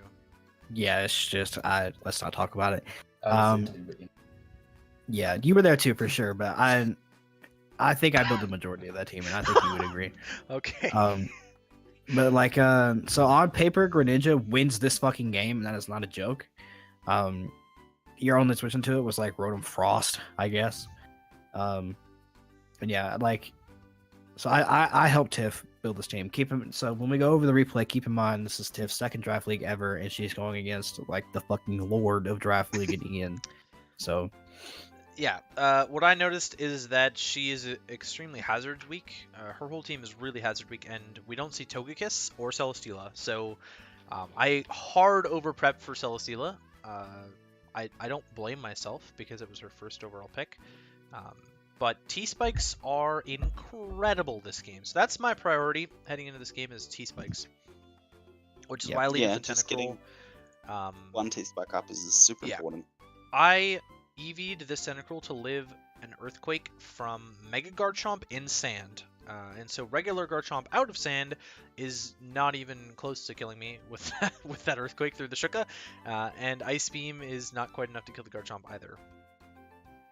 Yep, it's not. But that also means that like you don't get your T-Spike up just yet because you are threatened out by the Garchomp because obviously it's faster than you. Yeah, but I'm running Jolly Entei to outrun something. I can't remember what off the top of my head. Hitmonlee maybe? Probably. well, it'll outspeed Mega Garchomp. Mega Garchomp as well. Yeah, that might have been what it is then. So we see the doubles turn 2 as I bring in Tornadus on what I think is going to be an Earthquake, and she brings in Greninja on. I Such don't a good play. A Lord play from Tiff. pretty much a Lord play, honestly, because like obviously Tentacruel's not staying in, so she made a good double into the Greninja, which threatened anything on my team. Tornadus eats that Ice Beam for breakfast. That's what I call chewing a hit, boys, and some decent U-turn damage there. As I can just go right back into the Tentacruel. I knew something was up with that calc. Obviously, I figured out it was Expert Belt pretty quickly there. And I was like, well, do I want to scout for the extra sensory? Do I bother? And I just decided to go for the roll because I have some Spadef investment here. So it was a roll. Okay, I was gonna Yeah, it ask was a roll. that. And I live, and so the T-Spike gets up, which is huge. So I don't care about Was it Tentacruel dying like- there. Because Was T-Spike's it Yeah. just coin massive. flip? Like what was the roll? Was it like coin flip? Was I it don't in know. your This favor? was 2 weeks ago. I don't know. Okay, true. I just know it was a roll. On 4, my voice I think hard died I right think there. max roll was 44, and I lived on 46 maybe. Or Okay. Maybe it was 47 max. I don't know. Because I lived on 3 and it did 43, so I'm not entirely sure. Yeah.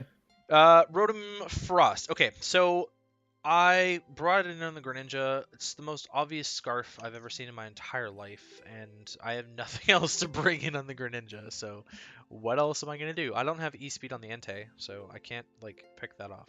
Right. If I was banned at E-Speed, then it doesn't matter because Marowak still comes in. So we're in the same position where Marowak's in on Tiff's side. Gets poisoned, which is big, and I Volt Switch, which is a bad play. Because obviously Marowak switches in on this for free every time. I had Foul Play on this Rotom, and I was so close to hitting it, which would have just obliterated this Marowak. Like, it wouldn't have even been close. But unfortunately, now I have to swap into my Entei, which is my Marowak check for some reason, and the knockoff knocks off my AV and it does a crap load of damage. Quite unfortunate there. But I show off the Stomping Tantrum. Knockoff doesn't kill me, and this is big. Living on 1 with Entei is huge. Huge, huge, huge, huge, huge, huge, huge. I'm going to save this as a sack Tornadus as Z move so I can bring it in for free, which is what I think I do. Nope, Yeah, I'm faster, so I go for Stomping Tantrum. But now I do?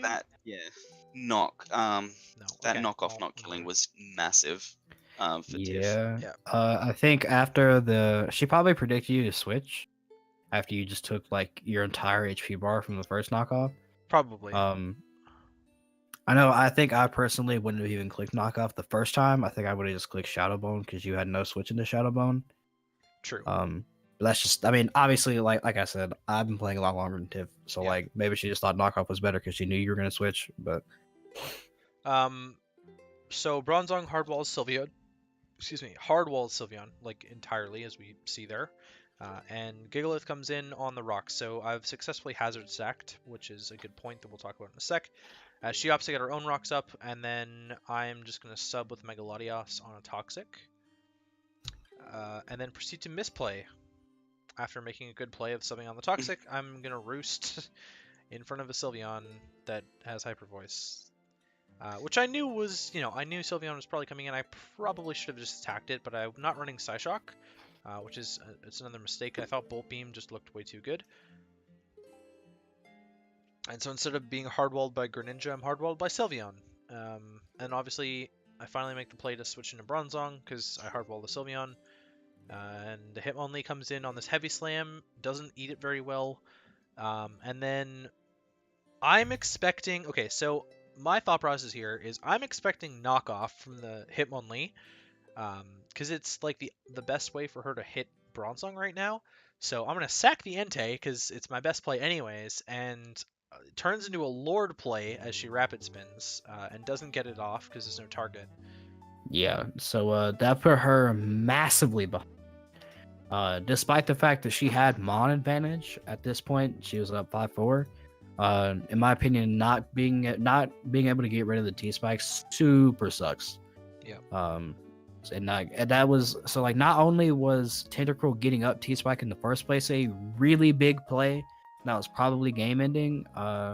You sacking Entei like a true god was also like probably one of the game deciding plays that really messed her up. That's fair. We see Stealth Rocks come out a second time, even though Rocks are already up. And I sacked Megalodios for no reason when I could have just saved him with Bronzong. Who knows what the hell I was thinking. Tornadus obviously doesn't threaten this out, so I'm just U-turning to get health back from Regenerator. Yeah, I don't know. Poison is like whittling down this Gigalith very quickly, and my Charge Beam doesn't kill it. Looked like it was a roll to me. I don't know. Why I'm running Charge Beam? It's only for the Celesteela. That's the only reason.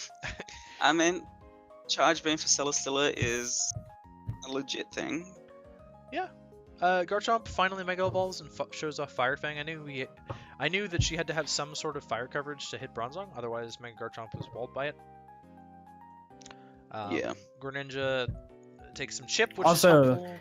If she clicked Declaw instead of Fire Fang, that was a totally IMO. Yeah, I don't think you can click Dragon Claw safely against the Bronzong though. I mean, true, but like if she did, totally different game. Yeah. Now Rotom Frost is in on the Greninja, and this time I click Foul Play? Question mark? Or it doesn't matter because the Marowak died to Rocks anyways, so I made the good play Yeah. in Volt Switch. Sylveon comes in, takes some chip. Obviously, we know that Bronzong hard walls it, and so I can Volt Switch, realistically. I'm getting HP back with Bronzong, which is super important, because it lets me live that Dark Pulse from Greninja. But I had already won at that point because I was Scarp Rotom, so yeah, 2-0. Not much more to say there. T-Spikes and... Big clap in the chat for Tiff to even bring this to a 2-0. Super proud of the way she played. I think she played really well. And yeah, big clap. She played good. And the fact that this was a 2-0 was a huge win, IMO. So yeah, it was a pretty tough matchup from both sides, I think. And obviously over-prepping for Celesteela made that game probably a lot closer than it needed to be. But Tiff played out of her mind, just like a lord. yes, Which hard agreed. We'll also see in the week 3 video her playing like a lord. Okay. Yes. So week 1 transactions ready for week 2. First up, Oh, Dom shit. drops Aegislash for Excadrill and drops Gligar for Golisopod. Yeah, so Aegislash, bad mon because no King Shield. I don't know why he necessarily picked Excadrill. It's probably just the last Steel Tier 1. I could be wrong about that. Scissor The could still be there. only other Steel in Tier 1 really, it besides regular like Scizor? Celesteela. Yeah, I don't know if Scissor was I there. guess, It is, yeah. And then that doesn't really fit the team. Yeah. I mean, it's a little bit faster I than mean- Aegislash. So is Excadrill. I don't know. Yeah. I don't know. I don't know. either. I don't personally like Excadrill. But I mean that's my personal opinion. And I agree. I Yeah. also think that Excadrill without Sand is bad. Because I think we had said before that his team was just super stall. Or that's what it seemed like anyway. And so like he kind of with the Gligar drop, he kind of fixes that, and he picks up an offensive mon, Golisopod. So like I guess that helps out his offense a lot. I think spikes are helpful for his team too. Yeah, for sure. I still like Gligar more than Golisopod, but that's once again just my personal opinions. What about you, Shade? Do you have anything here? But no. Again, This man's sleeping. honestly though. The Excadrill, without Sand, really not the best. He's been trying to move away from the Exca here recently, but yeah, I would have picked up something like Scissor Heat Ram over Exca. Oh yeah, I forgot that Heat Ram is still there. Yikes. Yeah, big yikes. Okay. Next up is what am I looking at here? Oh, Ben drops Slowbro for Slowking and Frostlass for Gengar. Bro for King, big meme. I don't know if that gave him free points It so that did. he could drop Frostlash for Gengar. Okay, then I guess that makes sense, but I thought that was just a good meme. He wanted more SpitF too, because his team had the lowest base SpitF in the entire league. Oh, I mean that makes sense, I guess. Rip my good meme dreams. And then Frostlash for Gengar makes a just fuck ton of sense. Gengar is just so much better than Frostlash in like every way. But I mean, the only thing that Gengar lacks that Frostlash doesn't have is spikes. That's it. Yeah, so he loses the spikes. Again, not a big deal. Gengar was on his team last season. It was arguably his MVP of his team last season. So, I don't know. I mean, Sigh. I feel kind of bad because I took my Melodic from him and I haven't even brought it to a single game I yet. mean, you shouldn't Yikes. really feel bad because... Like, Well, I mean, I there's- don't feel bad. I just saying I feel bad Yeah. because hopefully that'll make Ben feel a bit better, but I don't actually feel bad. So That's I when he mean- just. That's when he brings it up. It's like, why haven't you bring melodic? Dude, smiley face. That's yeah, it. yeah, exactly. All right. Saving it for your match against him. So, first match week 2 is myself versus Austin. Big yikes. Yes, big yikes indeed. Yeah, so the outcome of this game was determined before we even fucking played. But not really. I mean, Historically, yes, but I mean, there's always that Yeah. opportunity. Say Nido Okay, Queen so- comes to this game, then... yeah. So in my heart, I knew that Ian was bringing defensive Entei from my. He did. I knew he was fucking doing that. So I didn't bother bringing Mawile because I didn't think I had a good matchup anyway, and because I knew defensive Entei was coming because I know you. I was like, nah, I'm not bringing Mawile, so I just didn't bother. That's pretty much all I have really. Like I think everything else on my team was standard. The fact I didn't bring Mega Mawile, knowing that you were going to defensive Entei was like the only thing that was big in my prep. For me, Mega Mawile was huge in my prep, obviously, because I brought defensive Entei, and and I brought a Reflect type Megalodios, which was designed to just change Reflect types between Incineroar and Mega Mawile, and I kind of just like forgot that Hitmontop even existed. Hitmontop had such a bad matchup against me on paper that I really just wasn't expecting it at all. And it came. What did I even bring Hitmontop for? I have no idea. There's Diggersby and Pangoro, I guess. Hold on, let me look at my phone. I think you said you were expecting Diggersby, maybe. I don't know. I don't know. Can we just talk about the fact that both week 1 and 2, Ian prepped a lot on the steel types, and neither of them have shown up? Yeah, so the high tier steel types, I don't know what it is about them because they actually look really good against me on paper, and for some reason the teams aren't bringing them. Yeah, I don't know. Honestly, maybe Hitmontop was like purely freaking. Probably what it was. Probably just as intimidate, even though you could have triple intimidate against me. True. All right. Like, cause I mean, if you just brought like Ice, Knock, Drain, I had no switching. That. Yeah. My only switching was Hitmontop. My free 6-0 starts off the game here, and of course you brought Double Dark to stop my sub siege shenanigans. But for some reason you don't, and you go into Uxie? Yeah, so I didn't even like until you literally just said that. I didn't even think about the fact that Prankster doesn't work on Dark. I never do. That mechanic is fucking stupid, and it should not exist. So like, Uxie was just my special wall, so I just went to do that. That's like all I have. I mean, I'm just going for damage because Incineroar, like I get a Moonblast off on the Incineroar, and that's actually a really good chip for me because Incineroar kind of like beats my team. And so does Weavile, apparently, and I have to play around Pursuit and all the ice moves and shit. We played this in Call. Austin clicked knockoff, and he was like, "Oh, so you're Z move against my Entei here." And of course I'm Z move because I'm Grassium Z, and the whole plan was to bait Rotom Wash to come into my Entei and Toxicate. But you're leftovers, unfortunately. So I'm never in range without Rocks Up to kill your Rotom with my Grassium Z, which sucks. Incineroar comes into my Whimsicott. I opted to not sub when I should have, probably, and I go into Diancie, and you just keep getting momentum. I was getting pretty aggravated by all the U-turning. Yeah, bro, like, this game was, like, honestly, like, I literally just clicked U-turn over and over, because I had nothing. Straight momentum. Everything you brought in, I was like, man, I kind of just have to click U-turn here, and then go into another wall. Like, I didn't know what to do with my life. Yeah, and then, of course, the turn that I U-turn with Tornadus, you U-turn with Uxie, and that was, like, the pinnacle of me being mad, because I wanted to get Diancie in for free to get Rocks Up. Rocks just looked so good. Like, there's triple Rock Weak Mons in the Intimidators here. Yeah. Intimidators plus Weavile, obviously. And that was the chip that I needed on Rotom Wash to be able to kill it with Grassium Z with Entei. Obviously, Entei kind of forces Weavile out every single time, and I switch into it every single time, so that was the idea there. Latias gets to come in, and of course you fucking Volt Switch too, so...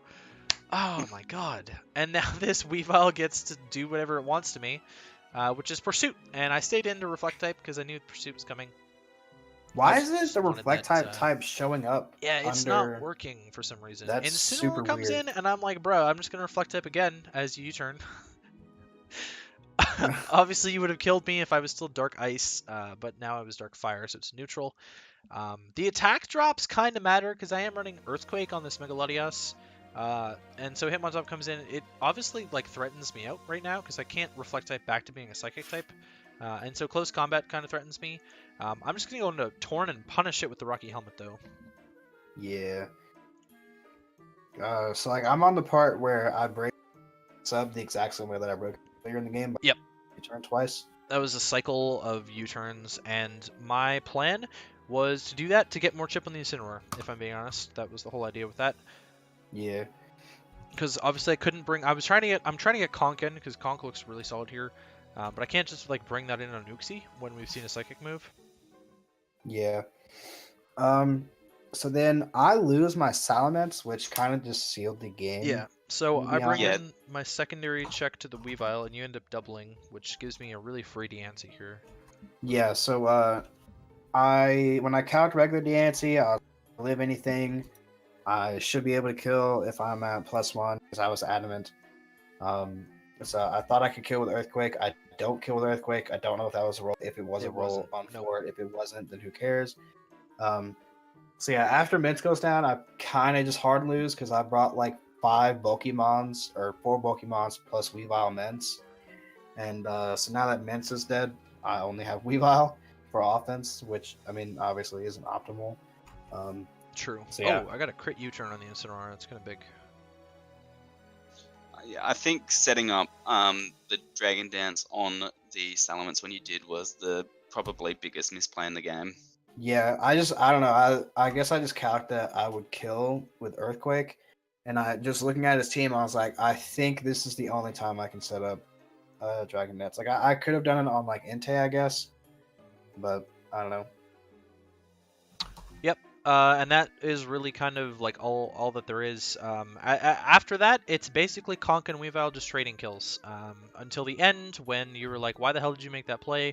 And you said it in the heat of the moment, so I know you're like fuming at the time. But Yeah, because at the time I was like, fuck, man, like I had momentum the whole game and I just couldn't do anything with it, which just like further proved that my team is complete shit, and it was just really pissing me off.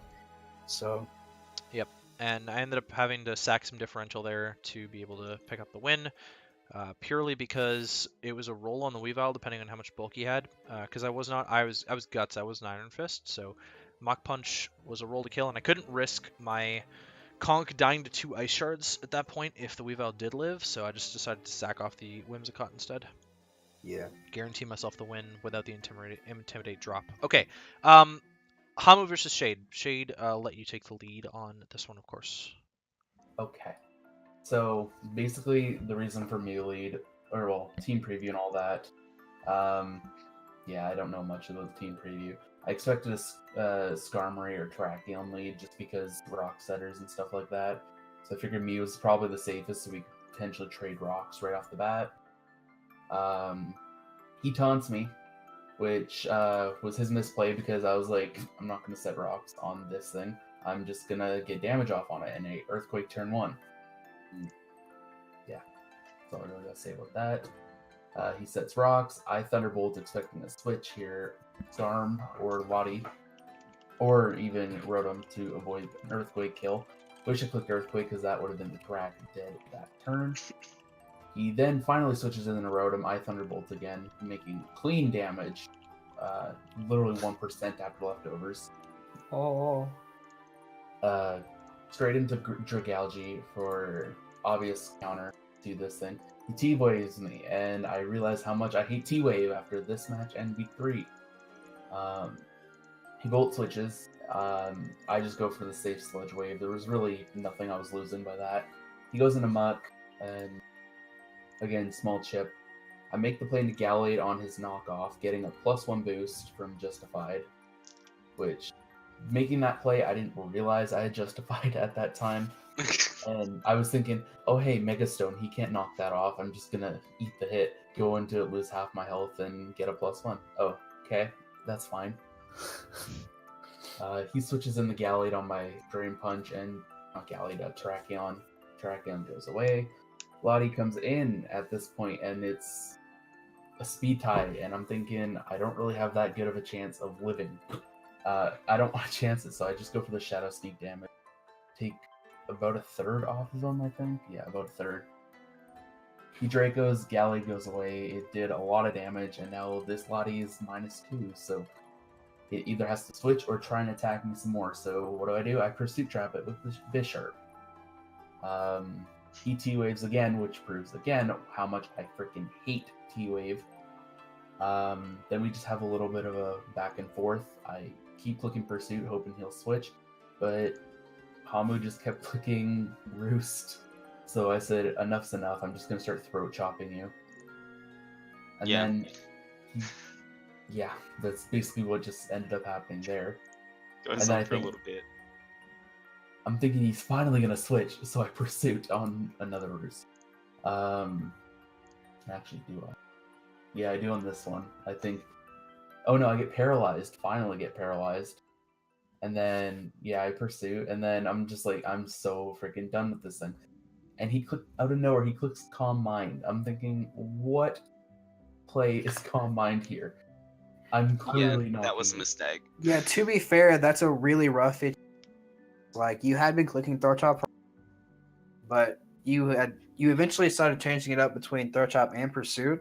Like you said earlier, you went for like a random pursuit, but he roosted again. So if you had clicked pursuit on his calm mind, that would have been fine. But you clicked throat chop, which was just unlucky. Mm-hmm. And then yeah, he just kept pursuing or roosting, and I'm like, I'm done. Throat chop, dead. And body went away. And then my big mistake of not realizing I'm paralyzed and leaving Bishop in on a obvious brick breaking muck.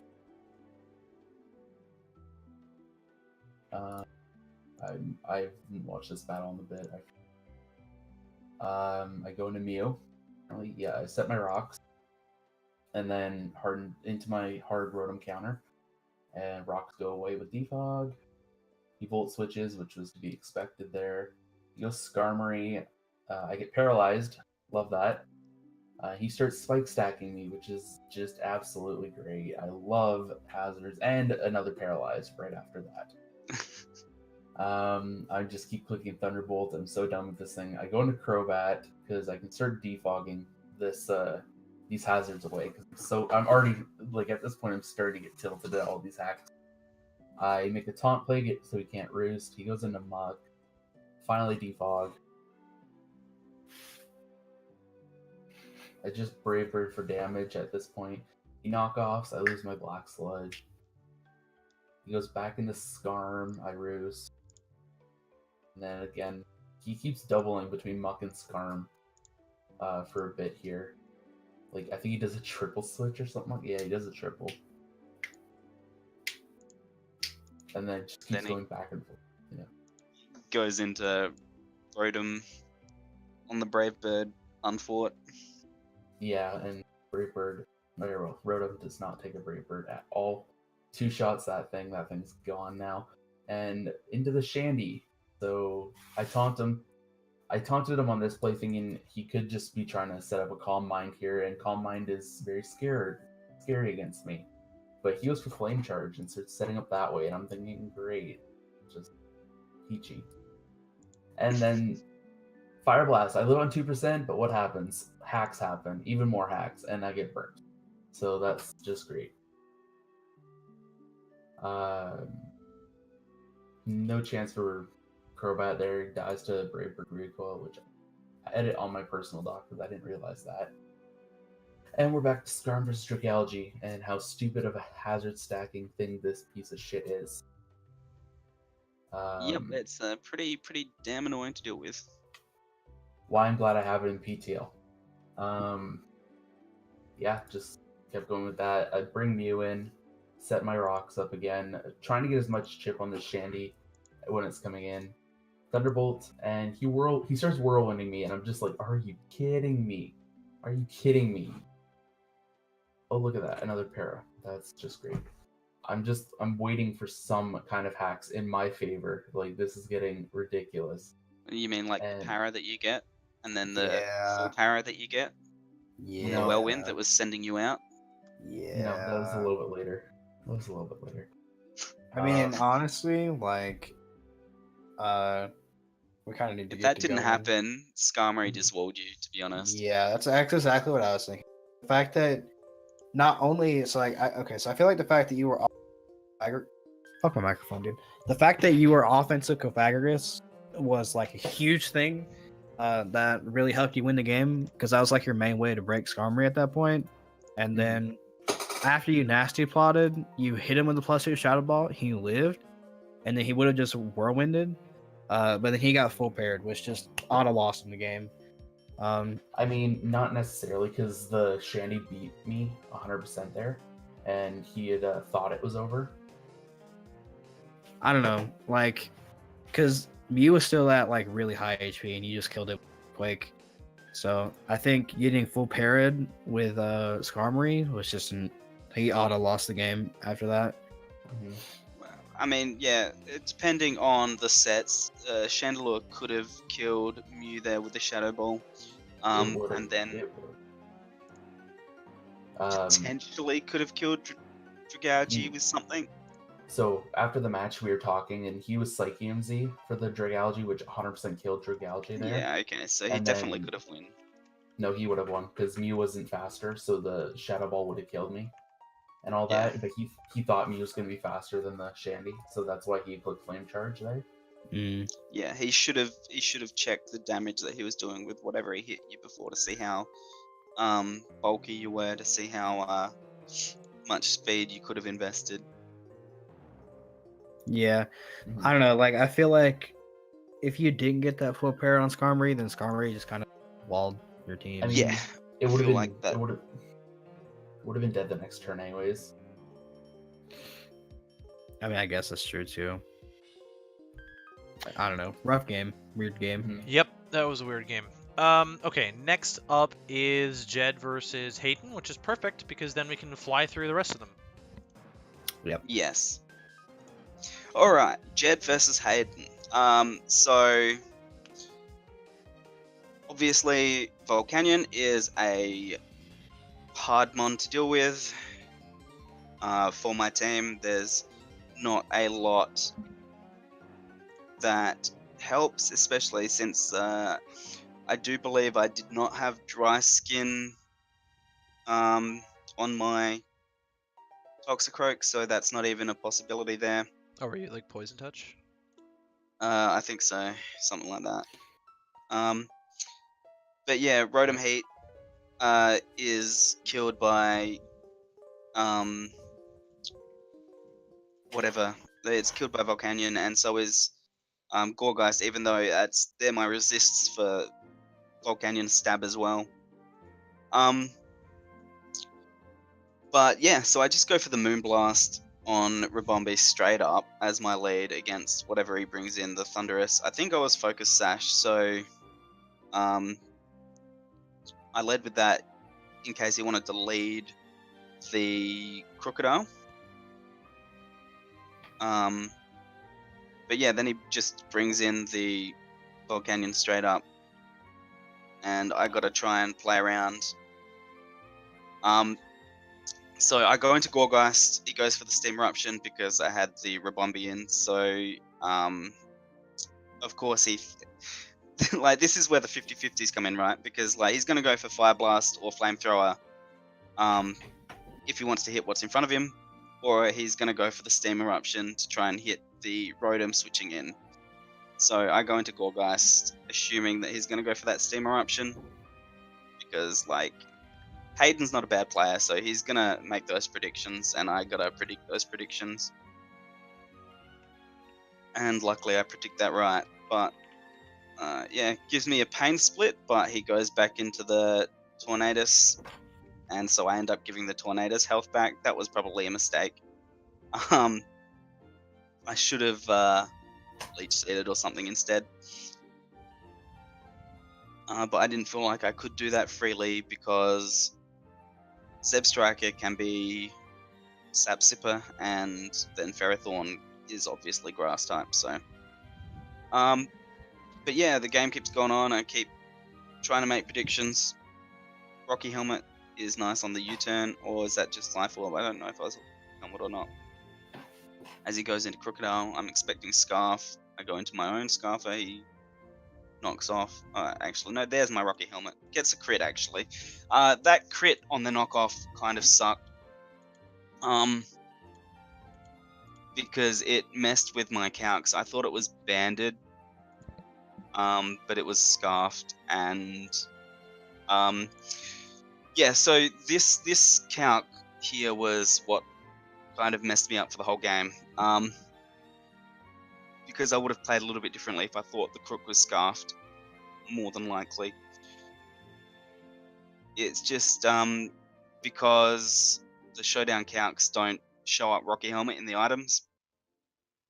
So yeah, kind of sucked. I get my Stealth Rocks up though, which is neat. And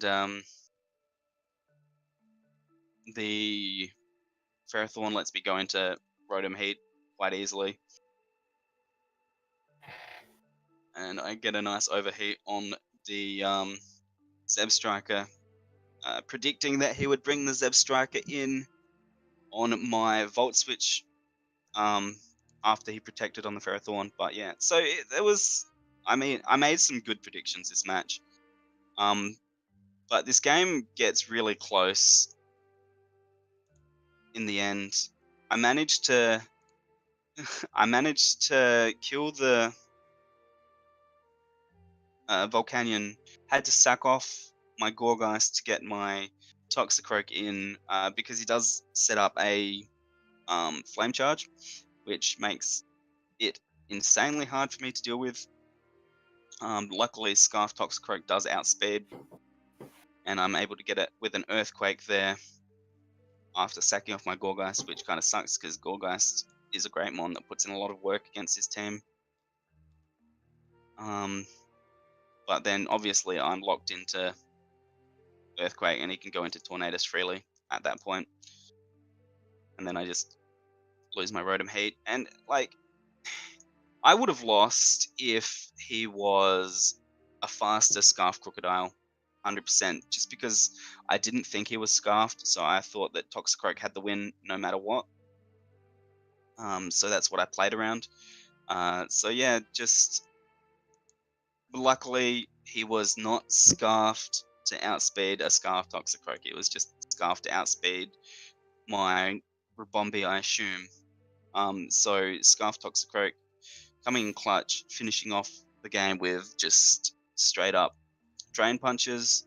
Have to sack the Sneasel to get rid of the Intimidate, but yeah, that's basically it. Came down to a 1-0 in the end. Toxicroak coming in clutch, but definitely would have been a loss for me if he was Scarf to outspeed a Scarf Toxicroak. So I got pretty lucky in this win. Yeah. Same as last week. There you go. Pretty close match all around. That's pretty much what you can take out of that one. Next game is Ace versus Dom v Dom. Ace. Yes. Okay. This match highlights. Excuse me. Dom gets frozen again. Mega Lol. Yeah. Rocky Helmet, Kieran Black. Also on Mega Lol. Yeah. Excadrill making a debut and like just dying for free. I think. That's what I remember. Essentially. Umbreon gets frozen, and then Specs Primarina actually like does a lot of work. Like a lot of work. Oh, it's not even Specs. What the heck? What was he? No, it was Specs Prime. It just gets knocked off. Oh, does it? Okay, yeah. Yeah, Rocky Helmet, Kieran Black. I mean, Ace was in a really commanding position this game. Punished a lot of stuff and ended up sacking Kieran to the Azelf for some reason. I don't. Okay. Silvally Steel got some kills too. Blaziken ended up cleaning up, I think, is the main thing, isn't it? Blaziken cleaned up. Yes. Pretty much, basically. It ends up dying, and then Azelf picks up the last kill on Venusaur. I don't know what hidden power that was on turn 22, but it should have been Sludge Bomb coming off for sure. Yeah. Dom with the Brave Bird again. It makes sense against the Mega Venusaur. I can dig it. And then Drill Run with Scarf Lycanroc. Sub SD Silvally Steel too strong. As a Power Whip doesn't break sub and then misses. So Tangrowth dies for free. Blaziken kills the Silvally though. Superpowers the Licky Licky. I'm not sure what I was expecting really. And then Mega Venusaur ends up pulling some kills back. Oh, it's Azelf who cleans up the game because Mega Venusaur pulls some kills back. So I think without some mid-game mistakes from Ace, this game actually probably goes in Ace's favor. Yeah, I agree. Yeah, because of the freeze on Umbreon, that kind of sucked for Dom. Like, yeah, big time. Being able to pass those wishes and stuff would have been real useful for his team. I agree. Next match is Ben versus Phil, which is a temporary FF and may turn into a permanent FF depending on if Phil comes back. Phil has been subbed in with Mortal because Phil is going through some stuff right now in his life, and obviously life comes first. So Phil will be back when he can. If he can't come back, then Mortal will be taking over the team for good. But that will not happen until week 9. I actually haven't told anybody that, but now you're hearing it first from me. Mortal will not be taking over the team permanently until week 9, so that he can't just like trade all of his stuff to everyone else in the league, because it'll be past the transaction deadline. So that's what's going on there. Next match is Matt versus Magic, which is kind of a stomp, honestly. Magic had nothing for Jellicent. I agree. Well, he I had mean, Electro. I'm not gonna say it's expected, but it's expected. It's kind of expected. Yeah. Electrode wasn't enough for the Jellicent because it took a lot of chip early, switching in Yeah. on Jellicent. Yeah. And It- yeah, rocks were an issue. I mean, he tried the same strat with the webs this time, but like Avalugg is a better wall against the Ariados than Donphan is apparently. Yes. And then Magic missed a Megahorn, which would have been pretty huge chip on the Raikou. And then eventually, later on, he told us he said he was Groundium Z, Escavalier, and ends up not clicking it against the Jellicent, which costs him the game pretty much. Snorlax sat there and walled Hydreigon plus the Eternal Floette, and yeah, there it is. So turn 23, you got a +2 Escavalier against Jellicent, and he clicks Megahorn, which is a resisted hit rather than Groundium Z. So, oh well, not much you can do there, but Snorlax ends up dying to Eternal Floette from 46%, but it kills itself, and then from there, Hoopa just ends up beating Meloetta because Hydra was dying to rocks, so...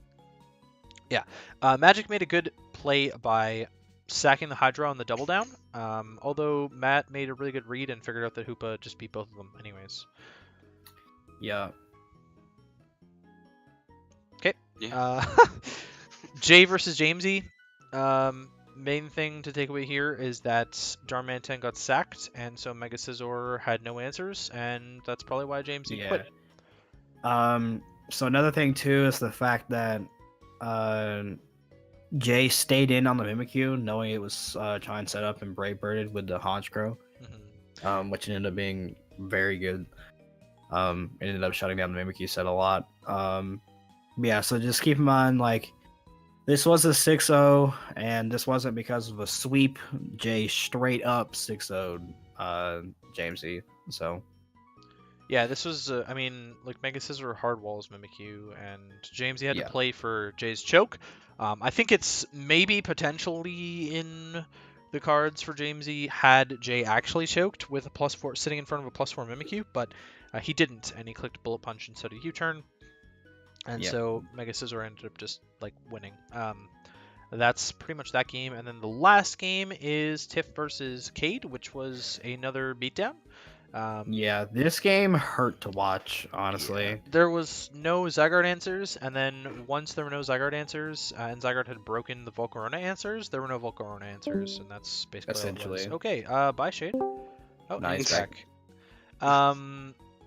Yeah, so that was pretty much the game. The only thing I'd like to point out about this is that the Gracium Z was a roll to kill the Gigalith, and so had that not killed, Tiff maybe brings some differential back, and maybe this doesn't look as much of a...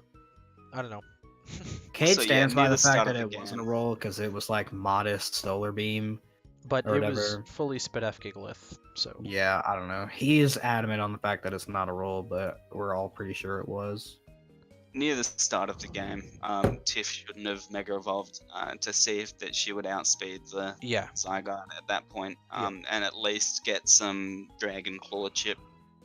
Yep. Yeah. Or it had Rock Slide on it, so you could always bring that in as a revenge killer for the Volcarona later if she was in regular Garchomp as well. So yes, I 100% agree with that. Registeel kind of did a lot of walling this game. Cryogonal didn't really do shit, but it didn't need to. Neither did Crawdont.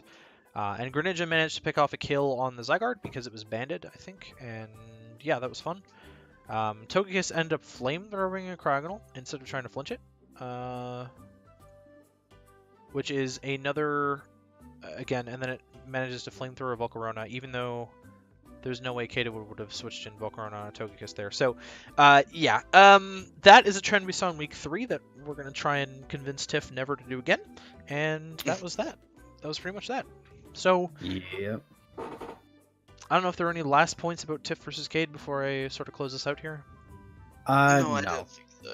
Yeah, I agree. Shay, do you have What anything? you said? Okay. Well, thank you guys for joining us. This has been incredibly long, and I'm very exhausted and hungry. We've been going for almost 2 hours. We just crested the hour 54 mark, which is pretty insane. But we did have That's not- 16 matches to talk about and a bunch of transactions. Yeah. We were talking earlier about doing these in 2-week chunks, and I would never do this again in 2-week chunk. So expect these weekly. So yeah. I mean, I was gonna say, like, 2 hours for a podcast isn't like terribly. It's pretty obnoxious, average, I would but- say.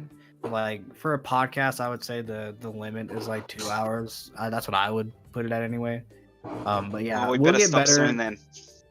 Yeah, we'll get better at like not taking forever to go through these games because because we're all content creators here. We all kind of post-conned our matches, which we really shouldn't have done.